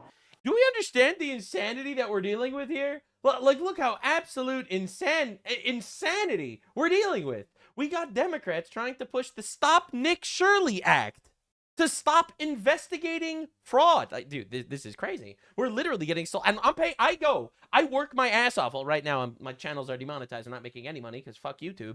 We're working on that. I'll let you know if anything changes. But meanwhile, I'm doing this shit for free. I'm unemployed. Desperately unemployed. Anyway, so the point that I'm making is, so we have the Democrats out here doing their absolute best to arrest people that investigate fraud. I pay taxes that goes to the government that the government uses to pay people to stop people from investigating how my taxes are going to fraud. We are getting unfathomably raped by our government. And again, I showed you a Democrat issue. Well, this is also a Democrat issue, let's be real. But it's also a Republican issue. 6 Republicans joined the Democrats to advance a bill barring Trump from deporting illegal Haitians. This comes days after a Haitian murdered an innocent mother with a hammer. The GOP has a rhino problem. Bro, these 6 have to go. Salazar, you will remember her. She pushed this whole bill basically giving amnesty to a whole bunch of citizens. Or rather to a whole bunch of illegals that broke into our country illegally and were here for a couple of years. And these others, it's honestly just complete insanity. Look at this. Look at it, bro. It should break your heart. So obviously the Democrats hate us and want us raped. Just obviously, that's why they're fighting to keep the Haitians in our country. Like this guy who just brutally murdered a mom with a hammer. For example, that's just a simple example. But for some reason, 6 Republicans joined with the Democrats to keep these fuckers in our country. Like, why are we electing these people? What do our votes even mean? This is crazy. It's like you have 2 parties here, right? You have the Keep Haitians in Our Country party and the Keep Haitians in Our Country party. Like, let's be honest with ourselves. Now, you have to understand, this is why they're fighting so desperately to keep the Haitians in our country. Dangerous, and it is preventable. To deport anyone to Haiti right now is unlawful, and it would be a death sentence. First of all, it's not unlawful. Second of all, it's a death sentence to send people to Haiti. All right. It's a death sentence to send people to Haiti. Remember this. It's important because every single Democratic talking head, dumb fuck, retard, piece of shit reliably assured me that Haiti is not a shithole, right? All these dumb fucks, I'm not gonna lie, all these guys came out with their beautiful, their Haiti is great already shirts to fight for the beauty and glory of Haiti. Haiti is so fucking awesome. We all love Haiti. But yet we're not gonna deport people to Haiti because Haiti, it will get them killed because Haiti's a shithole.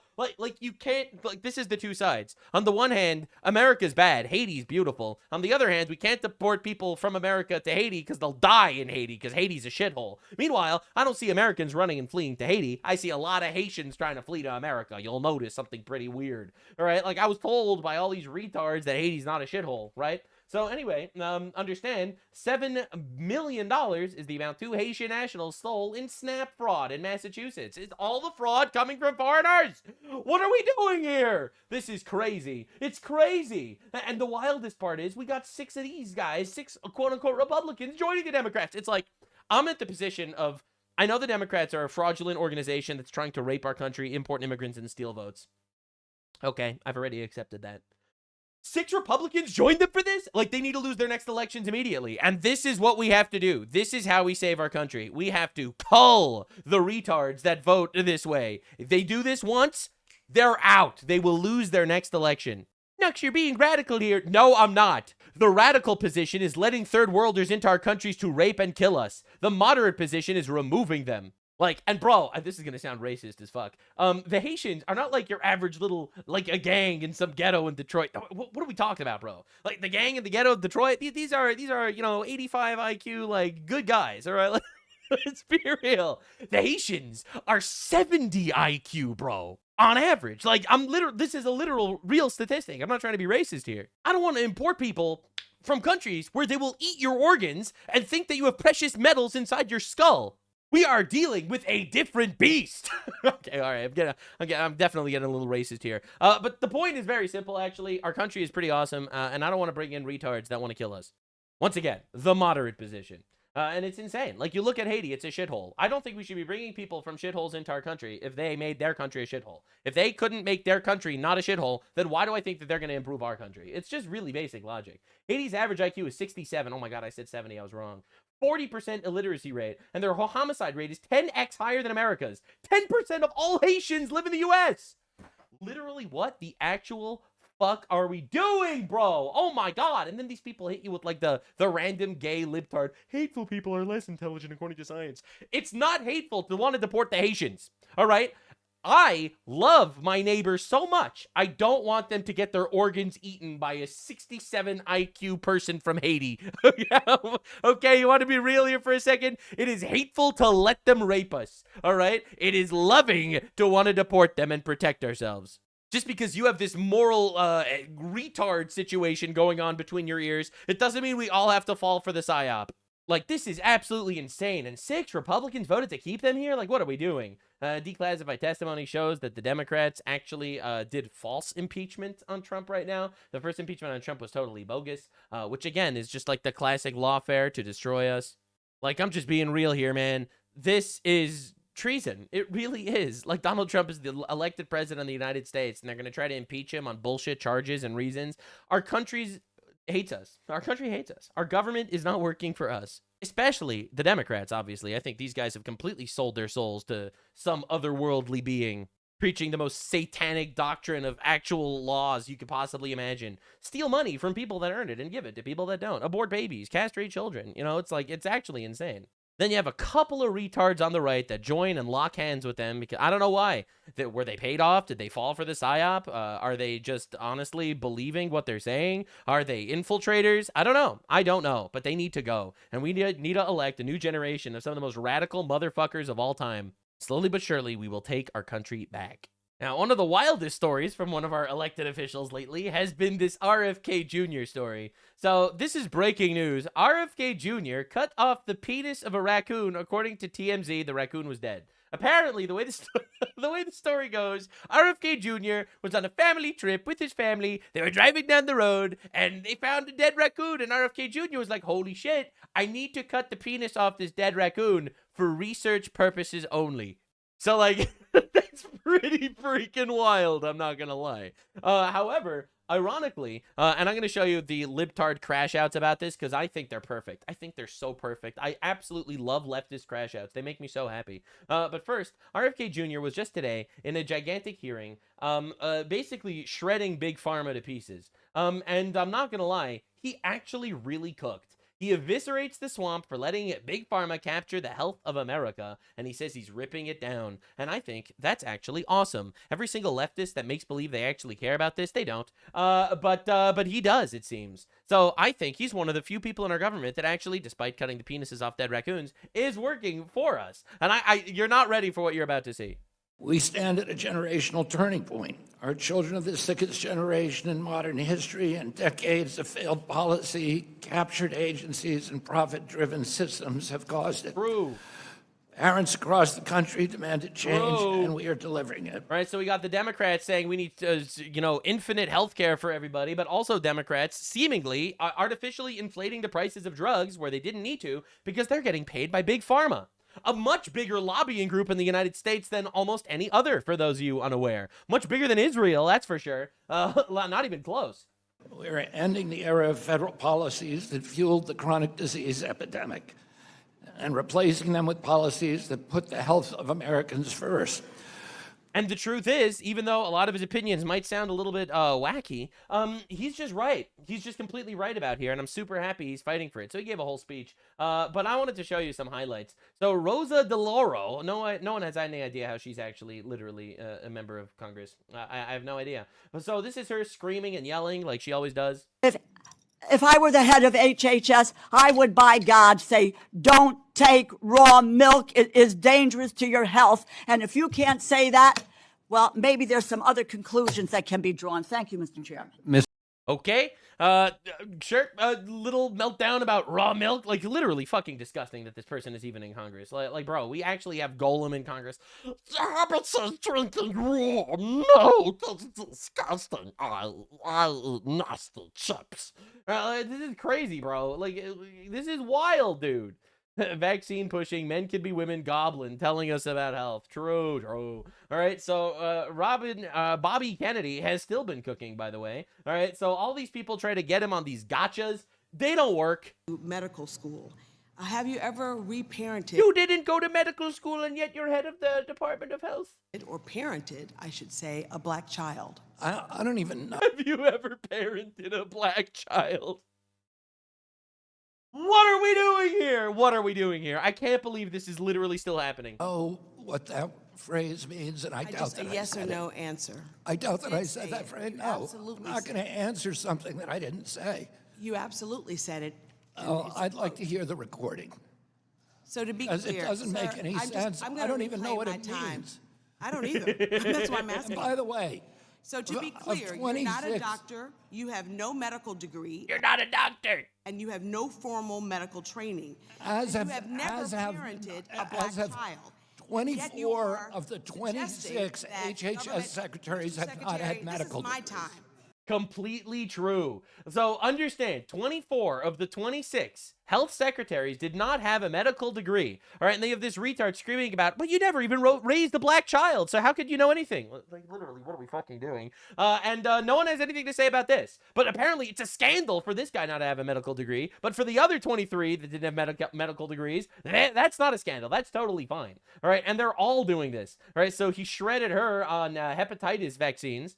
It's clear that this administration has no regard for the health, safety, and well-being of Asian American communities. Like, it's crazy that they all do this. You have the black representative in Congress being like, you've never raised a black child. What do you know? You have the Asian representative in Congress. You don't care about the health of Asians. Like, are we being real here? Like, what the actual fuck are we doing? Like, I love how everyone's anti-racist until their own race shows up, and then all of a sudden they're racist again. Like, my guy, like, we care about all human beings. Are you being serious here? As well as communities across the United States. Oh, my God. You want me to reply? Well, if that's... hepatitis B quickly, yes. is a terrible disease. But babies are not at risk unless they essentially have zero risk.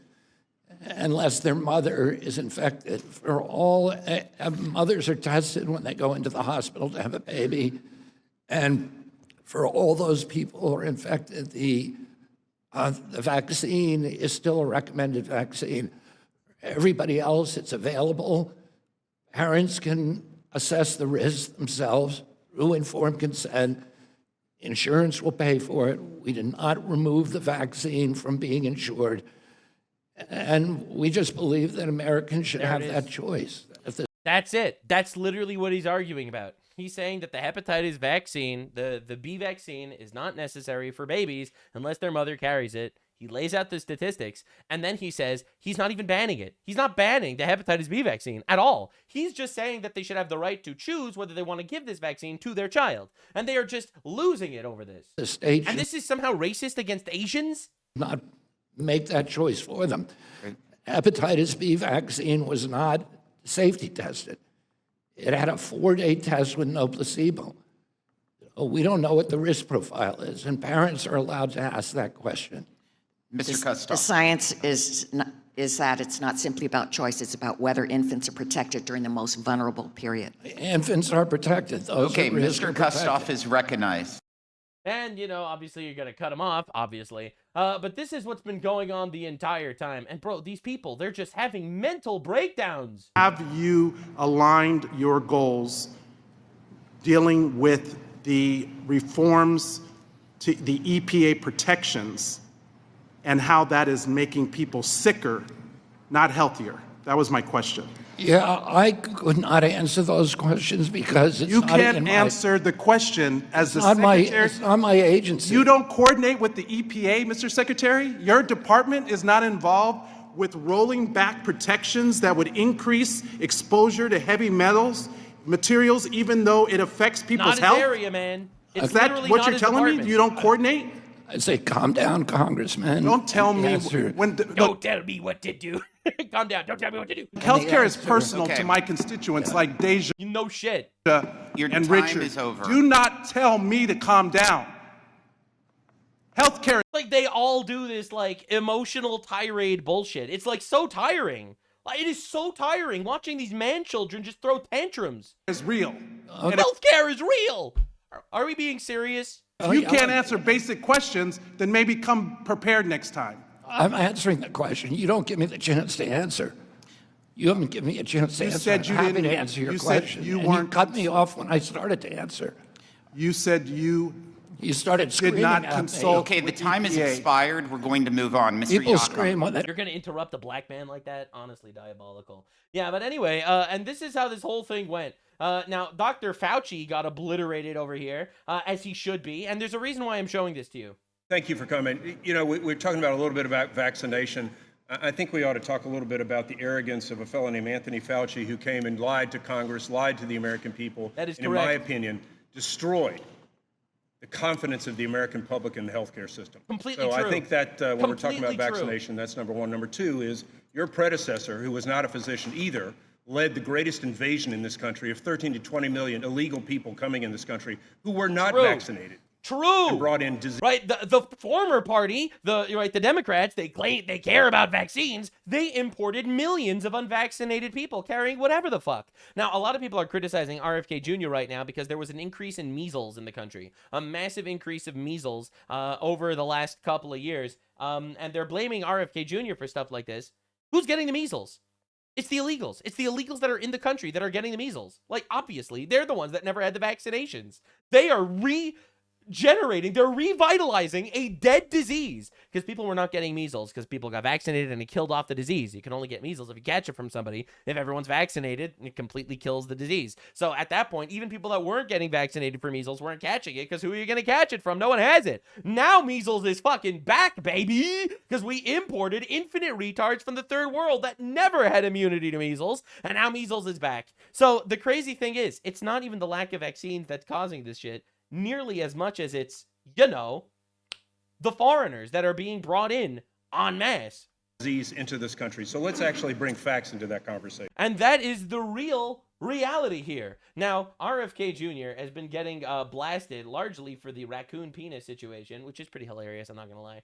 So, I've got it. Moist Critical, who's very anti-Trump in his entire administration, it seems. You know, he says he's apolitical. He's obviously not. I still like the guy, and a lot of people don't. But I have to do this, man. I have to do this. Because RFK Jr., whether you like him or not, is absolutely trying his best to fight for what he believes in. And I could say that is way more than every other person, basically, in all of Congress. All these retards are fighting for their bullshit agendas, trying to push infinite bullshittery, all right? And I just had to show this to you, because I think if you compare RFK Jr. cutting a raccoon penis off, it's fucking insane, I'm not going to lie. All right, you compare that to Anthony Fauci lying to the American people, potentially killing tens of thousands of people with myocarditis and other side effects from the COVID vaccine when he lied and said there were none. I think I know who's worse. Yap about two freaks today, and I want to start with the wackiest one. RFK Jr. and a dead raccoon's penis. This is pretty wild, though. I'm not going to lie. We're going to enjoy this one. That is a match made in heaven right there. That is peanut butter and jelly. Vultures don't get as excited about roadkill as RFK Jr. does. This guy loves it. And he brags about having like a freezer full of roadkill that he studies and like feeds to his hawk. I had no idea this guy was a cock scientist. I didn't know that. But in his new book, he just openly talks about the time that he pulled over with his family in the car, mind you, his kids in the car, pulled over in order to cut the penis off of a dead raccoon so he could bring it back and analyze it. As if he's some kind of like archaeologist. Like he's fucking Evie from The Mummy going through like the Book of the Dead trying to research it and learn about it as if he's some kind of scholar for dick, animal dick. It's all documented in his new book. Like, I just want to make something clear here. There are more liberals angry that RFK Jr. did something objectively weird as fuck, all right, pulled over and cut the penis off a dead raccoon, all right? I cover right-wing controversies, left-wing controversies. I think that's why people like me, because I give shit to whoever deserves it. But the honest truth is, this is way better than abortion. He's cutting the penis off a dead animal. There are 1 million abortions murdering living babies a year in America. 1 million. So, like, literally, let's enjoy the hilarity of the story and recognize the fact that you people are immoral degenerates. RFK Jr., the fall and rise. I don't know when the rise is happening. It hasn't happened yet. He's still in that fall. This dude looks like he's housing every single plague that the world has ever seen in his body right now. Yeah, so that's another one that I always love watching people do this. All right, you know, RFK Jr., he looks like he's so unhealthy and he's dying and he's in charge of health. Bro, this is RFK Jr. He is 71 years old, okay? 71.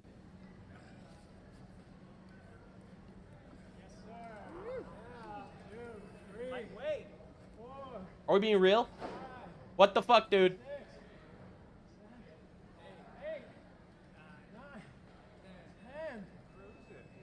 Anyway, this keeps going. He does 20 pull-ups easily at 71 years old. God, I hope that when I am 71 years old, I will still be able to do that too. All right? Because that is crazy. So people freaking out because he has a throat disease, all right, which is not his fault. They'll just say he's such an unhealthy. He's housing every disease on the planet in his body. Bro takes care of himself way better than everyone else I know. Every image and video I see of him, he looks like he's deteriorating further and further and just devolving into a fucking ghoul from Fallout. But what about that one where he did, listen, man, people are in their echo chambers and they never leave their echo chambers. I don't even blame him for not knowing this kind of thing per se, but it really is wild to see people completely lost in the sauce. This is the experience here that I do my best to read and watch both sides of different arguments to make my opinions as fine-tuned as I possibly can. This one ain't it. Get pinned. I was standing in front of my parked car on I-684, cutting the penis out of a road-killed raccoon, thinking about how weird some of my family members have turned out to be. That's the funniest sentence I've ever heard in my life. A surreal passage indeed. I like how he's cutting the penis off of a roadkill raccoon in front of his probably horrified children in the car. Nah, bro, what are you talking about, bro?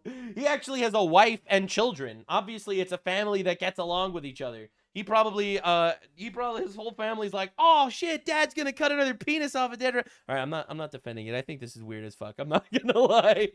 he's like, God, my family is so peculiar. They're such odd goofballs. They're so weird. Over there with the fucking hacksaw on the raccoon's cock. If only they could be more like me, just normal and well-adjusted. There we go. And then he holds it up like a trophy.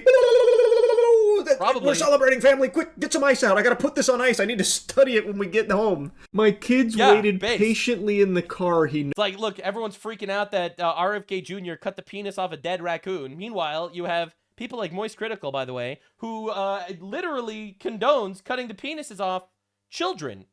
Human living children. Because they identify as a different gender. All right? So, like, again, like, every time I hear, like, genuine criticism of RFK Jr., he cut the penis off a dead raccoon, I'm like, are we actually being fucking serious? Like, this is goofy and weird. Don't get me wrong. We're gonna laugh at this situation. Absolutely.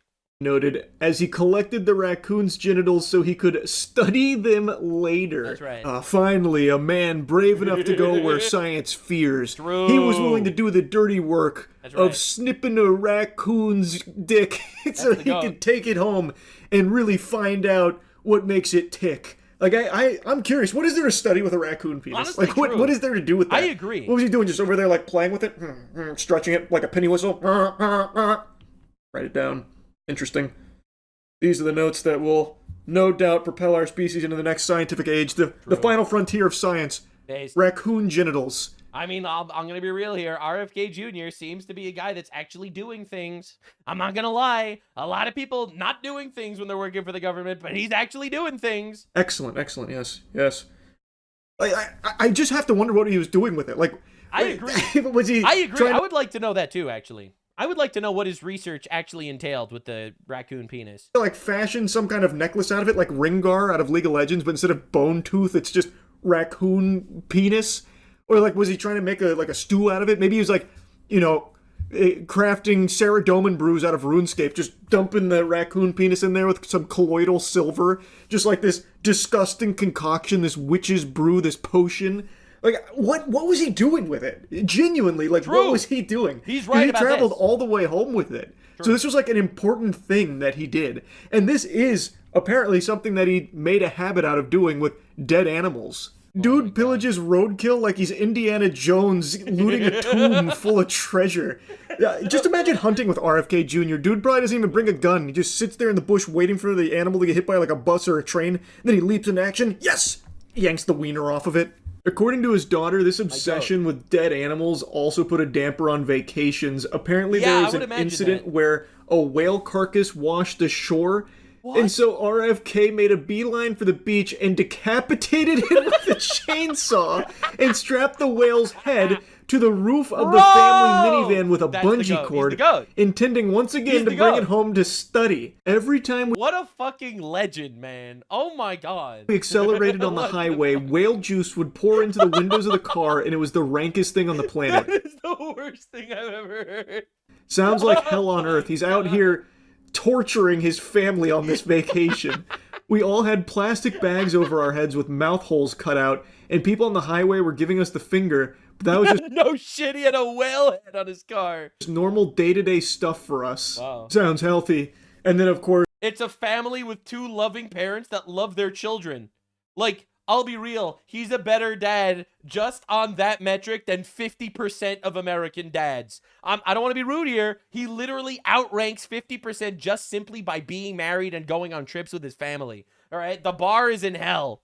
First, there's the infamous one where he dumped a dead bear cub in Central Park after a botched attempt to skin it. That's pretty bad. That one's been talked about a lot. I'm pretty sure all of you have already heard of that before, but the whale and raccoon penis, I think, are new revelations here from the bizarre adventures of RFK Jr. and his fascination with dead animals. Bro thinks he's the villain from Guardians of the Galaxy Volume 3. Like, what is he doing? Is he trying to, like, breathe life back into it, like Frankenstein style? Like, what is he studying? I know. I'm is he with you. Possibly I'd like studying to bottom there. this as well. Holy shit! The worm in his brain must be giving him some odd directives here. Yeah, the worm in his brain. Like, it's so wild watching people just hate him. People hate him so much because he's against giving vaccines that weren't tested. Like, oh my god, he's such a horrible person. He cut the penis off a dead animal. Unlike me, who cuts the penis off of living children. Forcing him to get all of this roadkill like treasure so he can squat on it at his house like Smog. That's his gold. All of this roadkill, all this dead animal penis and heads all over the place, and his secret villain lair. What a wacko. Yeah, but don't he's a worry, weird guy. some highly intellectual people are out there defending this as just a lame media hit piece. The raccoon was already dead. Okay, that's pretty bad.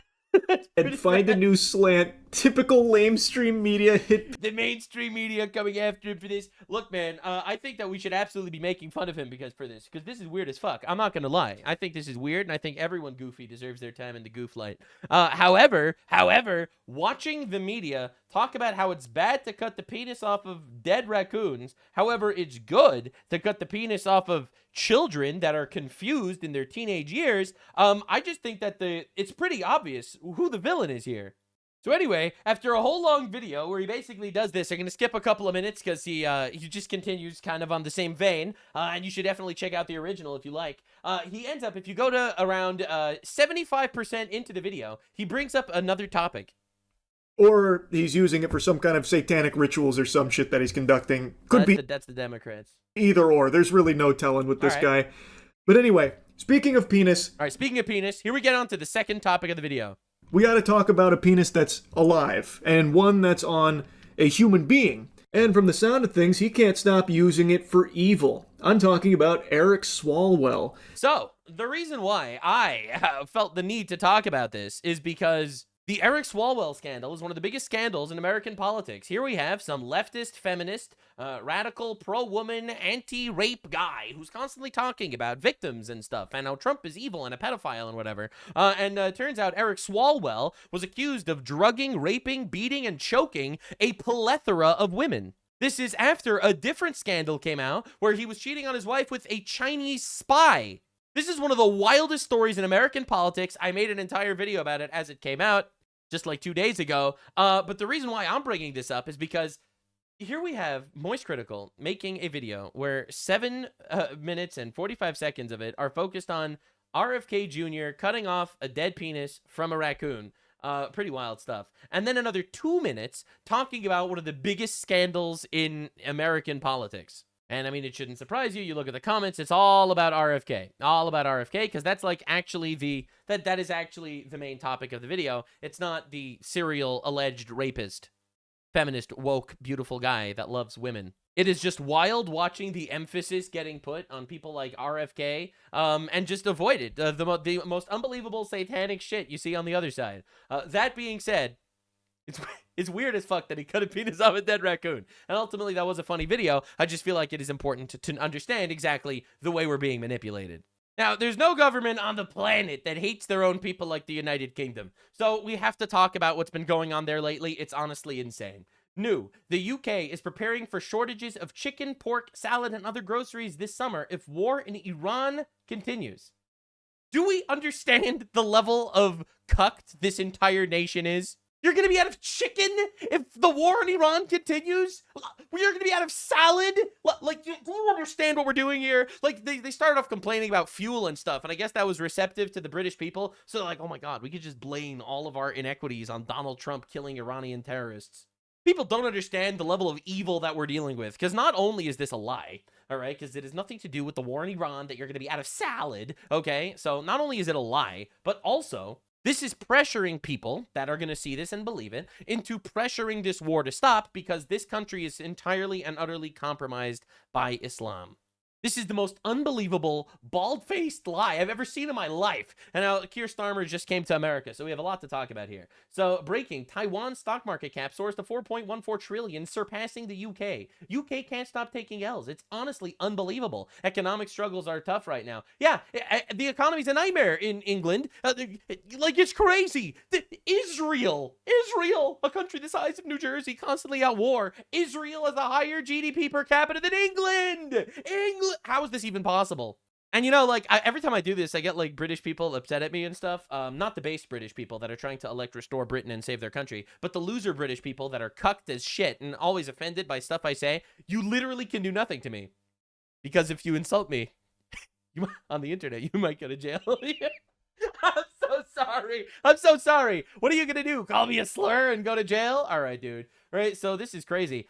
New breaking news: if the UK joined the US as the 51st state, We would be the poorest state in the entire union. That is correct. And look at this one. Mississippi, which is portrayed as a swamp-dwelling hillbillies in majority of international media, is above us. Oh my fucking God. New analysis reveals Brit thought that the UK ranked 7th among US states. However, it is ranking 51st. Every single state of the United States of America individually beats England's economy. So you have this guy being like, Mississippi is portrayed as a swamp with hillbillies, and it is still above us, England. You know, the posh people, all the James Bond movies, right? So, and they're still worse. Like, that is how bad England is right now. And it's purely because they're woke fucks that import third world retards and freaks that do nothing to actually contribute to their country, their culture, or their economy. They're paying everything out into this welfare bullshit. They're socialized retards, and they refuse to actually drill for oil. Like, it is unbelievable how they've killed themselves.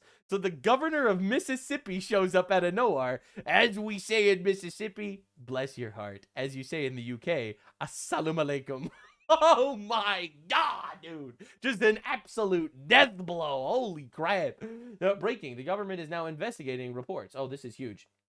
Investigating reports that asylum seekers are pretending to be gay to stay in the United Kingdom. That's right. They invade England and they try to deport them. No, they don't. But they make believe they try to deport them. And the asylum seeker's like, actually, I'm gay. I would get executed by Islam if I return. And they're like, holy shit, you should stay. Like, it is crazy watching the far-right conspiracy theories just get justified every single time. This is also in England. Scientists call for an immediate ban on boiling lobsters alive. A study confirms crustaceans can feel pain.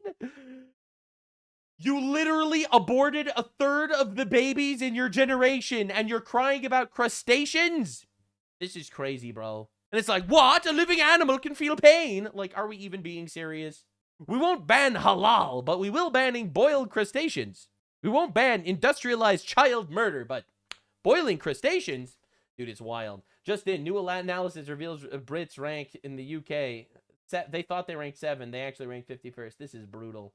Absolutely brutal. British public wrong about nearly everything survey shows. This is one of the wildest article titles I've ever seen in my life.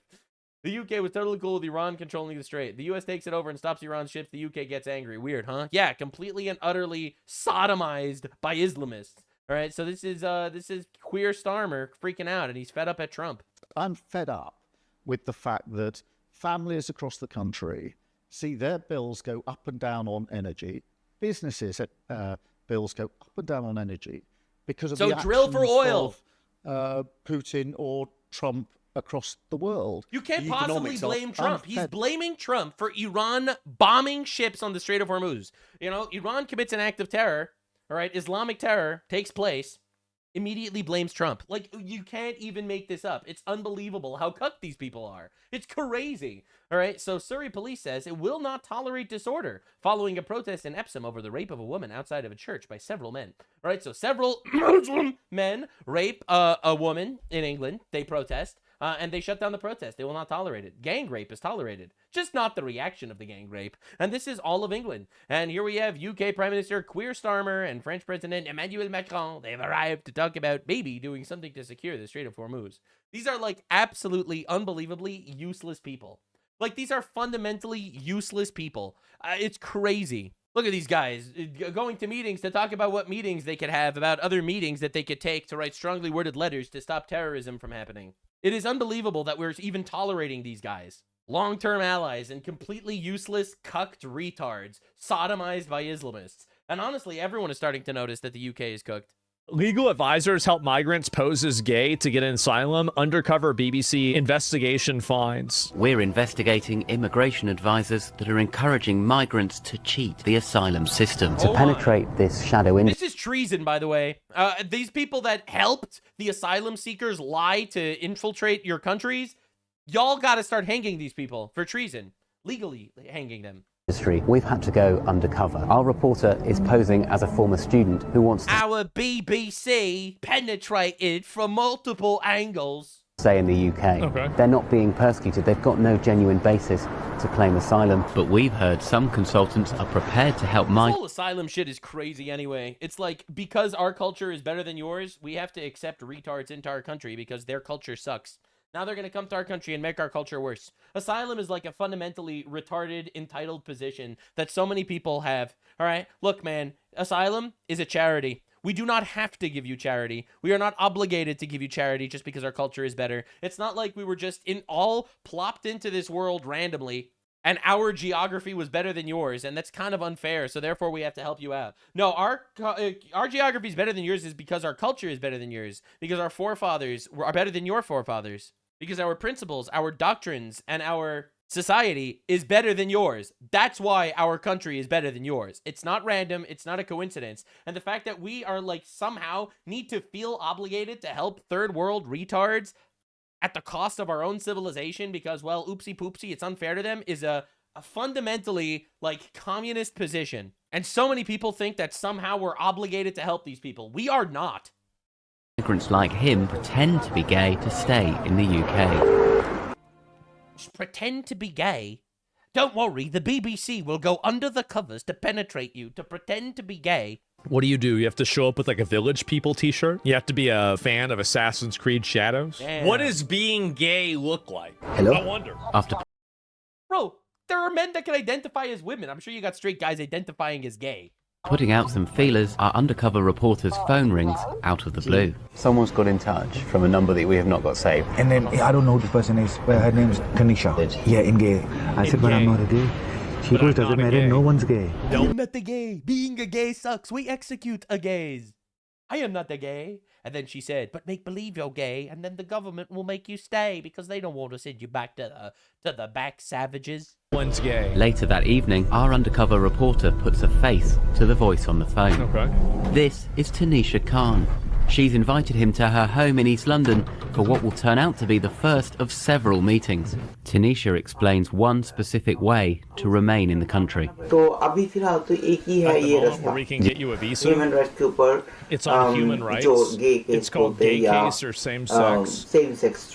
We are literally getting scammed by the third world across the entire West, and you're not allowed to notice or you're a racist. You have to prove that you're an LGBTQ person, but I'm not. That's it. There's no other hope for any other visa. For a fee, Tanisha offers to provide evidence to support the fake claim. So you just get let in? You gotta remove these people from our countries, man. If you're gay? What the fuck? How does some... It's because you're an asylum seeker. You claim that you're gay and that the radical Islamists will execute you if you go back to your homeland, and they all understand that. Like, they'll say that their culture is the same as ours, but they can't send you back to that culture because that culture will kill you. And then we will import these people into our countries who say that our culture is worse and we need to make our countries like theirs. Do you not understand how it works? It's so obvious. It's so simple, actually. You see...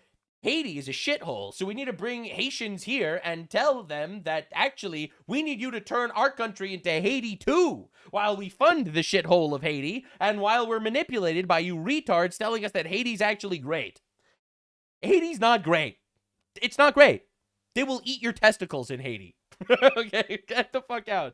Something like this happen. I will fully prepare you, compiling a comprehensive package for you. I will give you dildos of all colors and sizes and shapes. Dildos that can fit into any orifice that you have, full of dildos for all of those. And you will only go in and be like, oopsie poopsie, and you will drop your giant box of dildos, which will roll everywhere, and be like, as you can see, I am incredibly gay. I have all the dildos that prove my gayness. And then the gay police officers in England will say, for a simple sex we will have together in passion and love, you will give me HIV, but it's worth it, and we will let you into the country, and you will stay here to proceed to rape our country in any way possible, and they'll never send you back because you'll say, human rights, I am forced to stay here because I am too gay to go back to Nigeria. Nigerians hate the gays, but I am the gay. Including photographs of you at clubs. Guys, does anybody here like going to a club? I've got bad or good news for you, depending. You're gay. And various other pieces of supporting evidence. Look, this guy's listened to Creed on Spotify for 632 hours. Oh! No, let him in. No, we know. Say no more. It's actually much easier. I love how like everyone's trying to make it complicated to prove that you're gay. Bro, if you can identify as the other gender with no evidence, you could identify as gay. Like these countries have developed systems to let them rape us, but I could give you an even better one. All right, this guy will be like, I would vote for leftists. Oh, you're gay. Welcome, welcome in. Human rights, a weapon used by the left to slaughter us. Asman missed this, but in the full video, they actually explain how this is massively widespread. You think you've seen it all, and then you see something like this. Our reporter makes a down payment of £150 to become a client. He's invited to attend his first meeting. Here, Tanisha isn't just one of the group's advisors, but a star attraction. Our reporter is in there, and every time we've driven past, there's more and more people going. It is just a giant group of illegal aliens going to learn how to pretend to be gay to live in the country forever, and they can't deport them because it's a human rights violation. And it's clearly absolutely packed in there. So this isn't... Human rights, by the way, imply human wrongs. People don't understand this. And also, human rights aren't real. Human rights are gay. If you believe in human rights, you're probably gay. Or human rights are not a real thing. It's a social construct invented by retards to manipulate you. Human rights aren't real. Just people in London, this is people from all over the country. Yep. Come on, 200 plus bande. We are 200 plus gay people. We've all gathered together here to gay together. By proving our gayness, we will be let into the country to rape your girls, and they won't expect it because they'll be like, wait, I thought you were gay.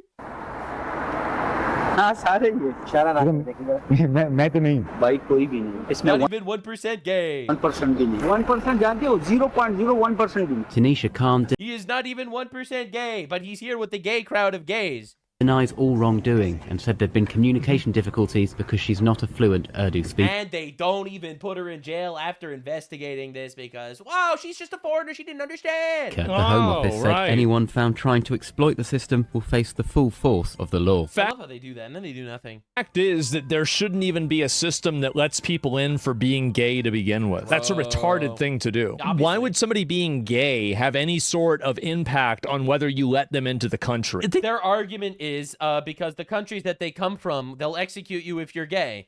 So therefore, if you're gay, they don't want to remove you from the country because it's some sort of human rights violation because you'll go back to a land where they execute gay people, and that's essentially sending them to their deaths. So therefore, their asylum claims holds more value. That's in their mindset. My mindset is, I actually don't fucking care, and it's really not my problem. If they'll execute you for being gay, I guess you have to stop being gay. What do you want me to tell you, bro? It's literally not my problem.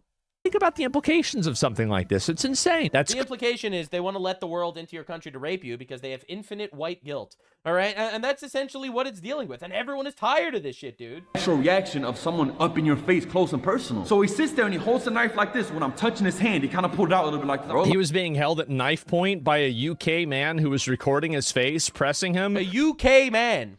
Which is why he didn't want to make a scene. What the fuck? For context, Marlon is a big US streamer. While he was visiting the UK, he and his girlfriend were attacked by some thugs. Of course I'm not going to do that because, bro, one stab and I'm done for. If I done anything and he does that, they just run off. Who's going to stop him? What, the people that works in the kebab shop? That's who's going to stop him? Of course not. The UK, known for its kebab. UK is so embarrassed. This is the one I saw earlier. Look at this.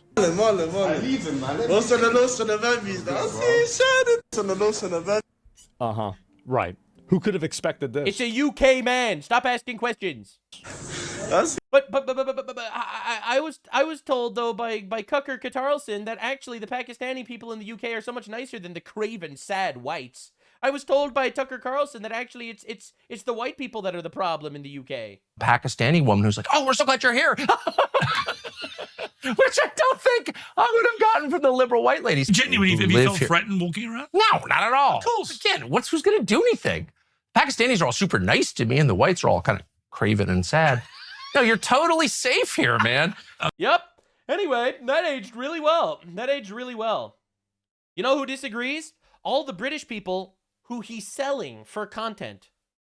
Because that's essentially what's happening here, for those of you that are unaware. All right, Tucker Carlson saying this is selling the lives of 250,000 of what's the number? Of British girls that were raped by Pakistanis over the last decade or so. Like, selling all of these people for your little propaganda trip. Bro loves that Islamo money so much that he's willing to sell an entire nation, all right, for his little virtue signal.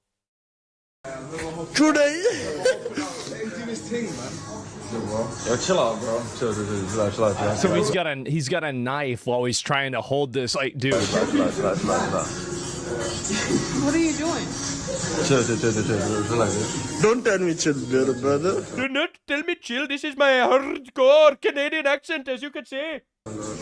Don't tell me chill, bro. You're racist if you tell me to chill while I try to rape your girlfriend with knife. Hey, hey.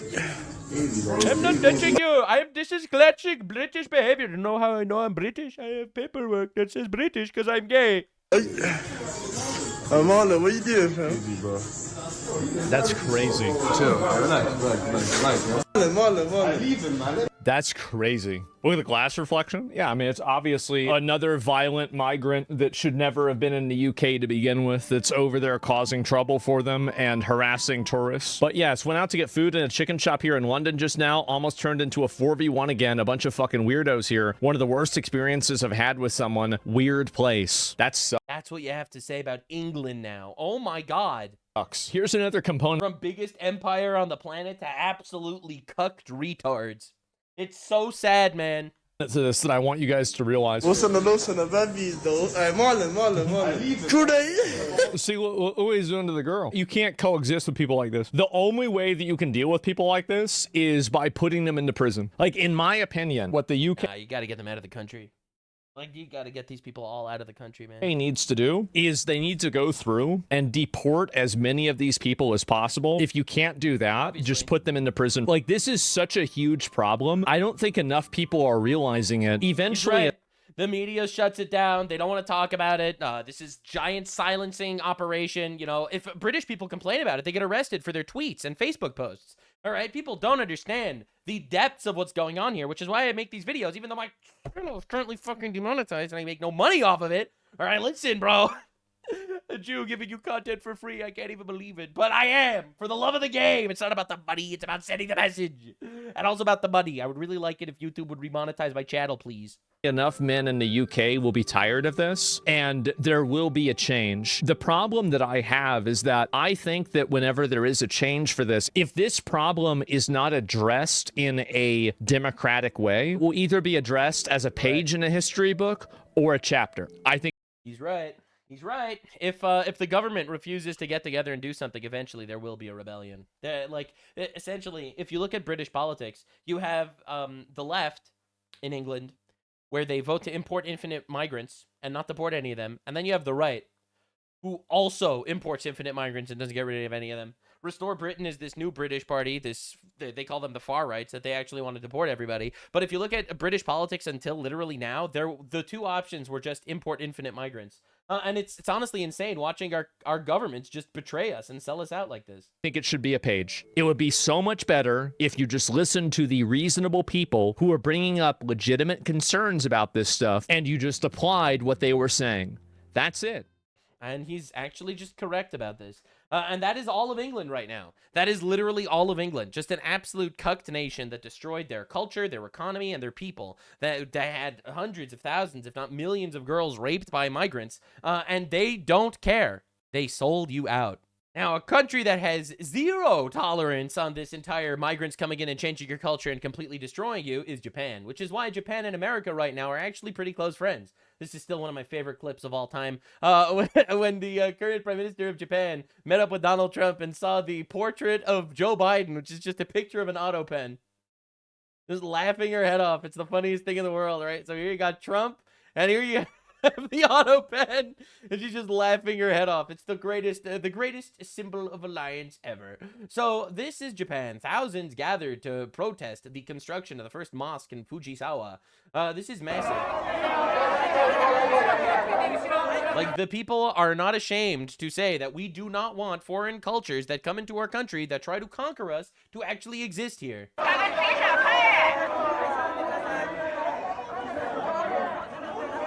So this is wild, actually. It's insane happening. Now, Elon Musk recently added some sort of feature that automatically translated Japanese tweets and American tweets to sort of make a bridge between the cultures. And let's just say it was magical.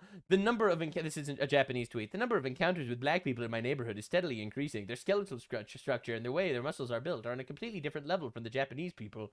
I'm slim, so if I got pinned down, it would be over in seconds. I never imagined that violence from a foreigner would climb in the ranks of my predictions for my own cause of death. I couldn't have pictured that even a few years ago. Things change when you least expect them to. So this went super viral on American Twitter. This is just racist as fuck. And it got even worse. For some reason, starting last night, I've suddenly been getting quote posts from black people complaining at me. I want to ask them, do you know about immigration policy? If you don't, I'd appreciate if you just stayed quiet. The ones who'd end up as victims are Japanese people. Also, I'm wary of Muslims and other immigrants too, not just black people. So it's like, I'm not just racist against black people, also Muslims. I don't think there's any grounds for you to complain about my self-defense awareness. She's just right. She's just correct, actually. It's not your place. Shut up. I finally get why the Democrats are holding their own in America. Because they're retards. There are really that many black people who can't engage in discussion. Oh my God. Just saying you want to defend yourself gets you thrashed. The very act of fearing black people is already considered discrimination. Oh my God, that's brutal. This is exactly the same as what the leftists in Japan keep preaching right now. I am not going to stay silent. This is fucking insane. Holy shit, bro. It's wild. So this went super viral. Then you had this one, how Japanese see us. And then it shows like Viltrumites. And then you got like, no, this is how you look to Japanese. And it's goblins from Goblin Slayer. So as you can see, the discussion has gotten really, really good on the internet.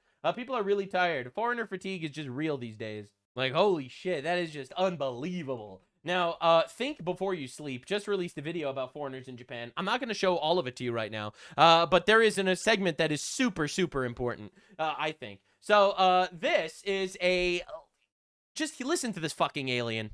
One of the biggest lies that we have been telling in Western media is that Japan does not have feminism. I think it's really funny when people say that feminism doesn't exist in Japan because you are seeing it. I am obviously a feminist myself, so I support Japanese feminists. No. Right, so this is your feminist in Japan. A foreigner who comes to Japan, a leftist libtard woman who comes to Japan to destroy the culture through feminism, because that's what feminism is. It's a destructive, inherently incoherent force that tries to apply to force the patriarchy, to remove the patriarchy. And that it is an inherently incoherent position that a lot of people take to destroy nations. It is a nation-destroying ideology that exists to basically prevent the birth of the next generation through manipulating women and emasculating men. So here we have feminists in Japan, which are Western liberal white women. So to all my Japanese viewers, let me just say, not so different, you and I, both of us tormented by liberal white women. Because you are seeing it. I am obviously a feminist myself, so I support Japanese feminists. Nothing like foreigners coming into your country to literally destroy your culture. Yeah, I'm getting used to it. Nobody cares. I swear these activists are the most annoying people on the planet. True. They constantly throw out the dumbest takes while pretending to be intelligent. But you also... The worst part is, I'm part of this country, so I have the rights and opinion. What? Kind of advocate a lot for feminism here in Japan. I think a lot of feminists in Japan are trying to advocate for people to feel free to do what they want. And not only that, but to also not feel the pressure to become like a housewife or something like that. Literally, who the fuck are you? Like, you have people coming from other cultures, they come in, they try to destroy yours from the inside. You can do if you want to, but I think that you should have that choice and be able to say... Everyone has that choice. There are plenty of working women in Japan. Or in fact, there have been working women throughout all of human history, essentially. Like this whole idea of, I'm a feminist because I want to give women a choice in life. Women always had a choice in life. Well, not always, but for a long time had a choice in life. They don't need you. Okay, do I want to do this or do I want to have my career or do both? Yes, that is the same person from the first video. She was using a face filter, which is never... It's like being LGBTQ in Japan. Never mind. Anyway, her great... Hi, I'm going to come to Japan because I like the culture. Anyway, I'm going to destroy the culture. Solution to helping a country that's already in an extreme birthing crisis is to take a population that's known for working so many hours that they can't develop a social life and encourage more of them to enter the workforce. That's right. Well, then how do you fix the population crisis? Oh, that's right. You replace them. Hey, we'll just fix that problem by she's pro-immigration too. Destroying Japan's culture with mass... Hi, I'm a feminist. Women shouldn't actually get married and have children. Anyway, what are we going to do about the population? Well, let's just replace them with infinite browns. Third world immigration. You stress the importance of like feminism having been around in Japan for much longer than we have. Is this something you regularly face in your comments as well? That, you're a foreigner coming to Japan, you're bringing Western ideals here. It's not your place to speak. Feminism isn't even like a Western ideal. It's a satanic ideal. All right, Western ideals are, Christian civilization, which is not pro-feminism. About this. Definitely. And I think people love to say like, oh, you're a white woman. I'm like, yeah, but I'm talking about stuff. I've researched this and it's all Japanese literature that I've looked at whenever I'm a foreigner in Japan. Let me tell you how I could change your culture. talk about these things. No, you haven't. Which books? You certainly didn't read them in Japanese, because I've looked at your content and there is no way that you know enough Japanese to read college-level material. Brutal. She says in the podcast that she only really studied Japanese for a year, Oh which my is nowhere near God. enough time to get literate I'm a foreigner in your country. I don't even speak your language. Anyway, let me change your culture. enough to read Get difficult used to it. books. She doesn't speak Japanese in any of her videos, which is a red flag. And the subtitles that she writes in videos like this on her YouTube channel are so awkward that they were almost certainly written by AI. So it looks like She looks like an alien. uses AI for more than just face filters. But I'm hoping that the more I talk about these things, the more that people will start to bring awareness. And I'm really hoping that we'll start to see more Japanese people and foreigners alike come together and think, okay, well, clearly this is not the exact image of Japan I had. And that's a good thing, because it means that we can see what we have to change. This is what I find. I love Japan. I'm going to come here so that I could change Japan to be better, where like women are miserable and men are also miserable. You know, the results of feminism. And to be most annoying, this girl is from England. She has been living in Japan for like 5 minutes. She doesn't speak the language, and she's like, yeah, we have to change everything about this country. Yeah. The story of America is, shut up. This is the most... The story of America is the story of immigrants. No, it's not. It's the story of conquerors and settlers, bitch. Jesus was an immigrant, and y'all claim to love him. It's like, I love how none of these people actually care about your values. They'll just use them to manipulate you. annoying type of person. And as for me, as someone who has studied Japanese for years, if there are any political thoughts in my mind about Japan, it's not about how I can change all the things about their society that I don't like. That's right. But it is instead how you of can incorporate the things you do like into your society. About how I can export the good things about Facts. Japan, like their very Exactly. low crime rates. Which brings us to modern day Twitter, where Elon Musk just made it so that posts by Japanese Here it people is. auto-translate into English, Yes. and posts by And English it was people beautiful. auto-translate into And Japanese. everyone bonded over beautiful things that we all have in common, like racism. And after about 20 minutes of this, it started a cultural revolution that resulted in this flag here. There it is. Japanese people found out how much Americans liked them, and Americans found out how much cultural appreciation of America that there is in Japan. That's right. So basically the sentiment of this moment in history was both countries saying, wait, you The American, the Japanese think you are true. And I hope Trump becomes the president the left thinks he is. guys love steak, hate mass immigration, and have annoying violent leftists in your country too?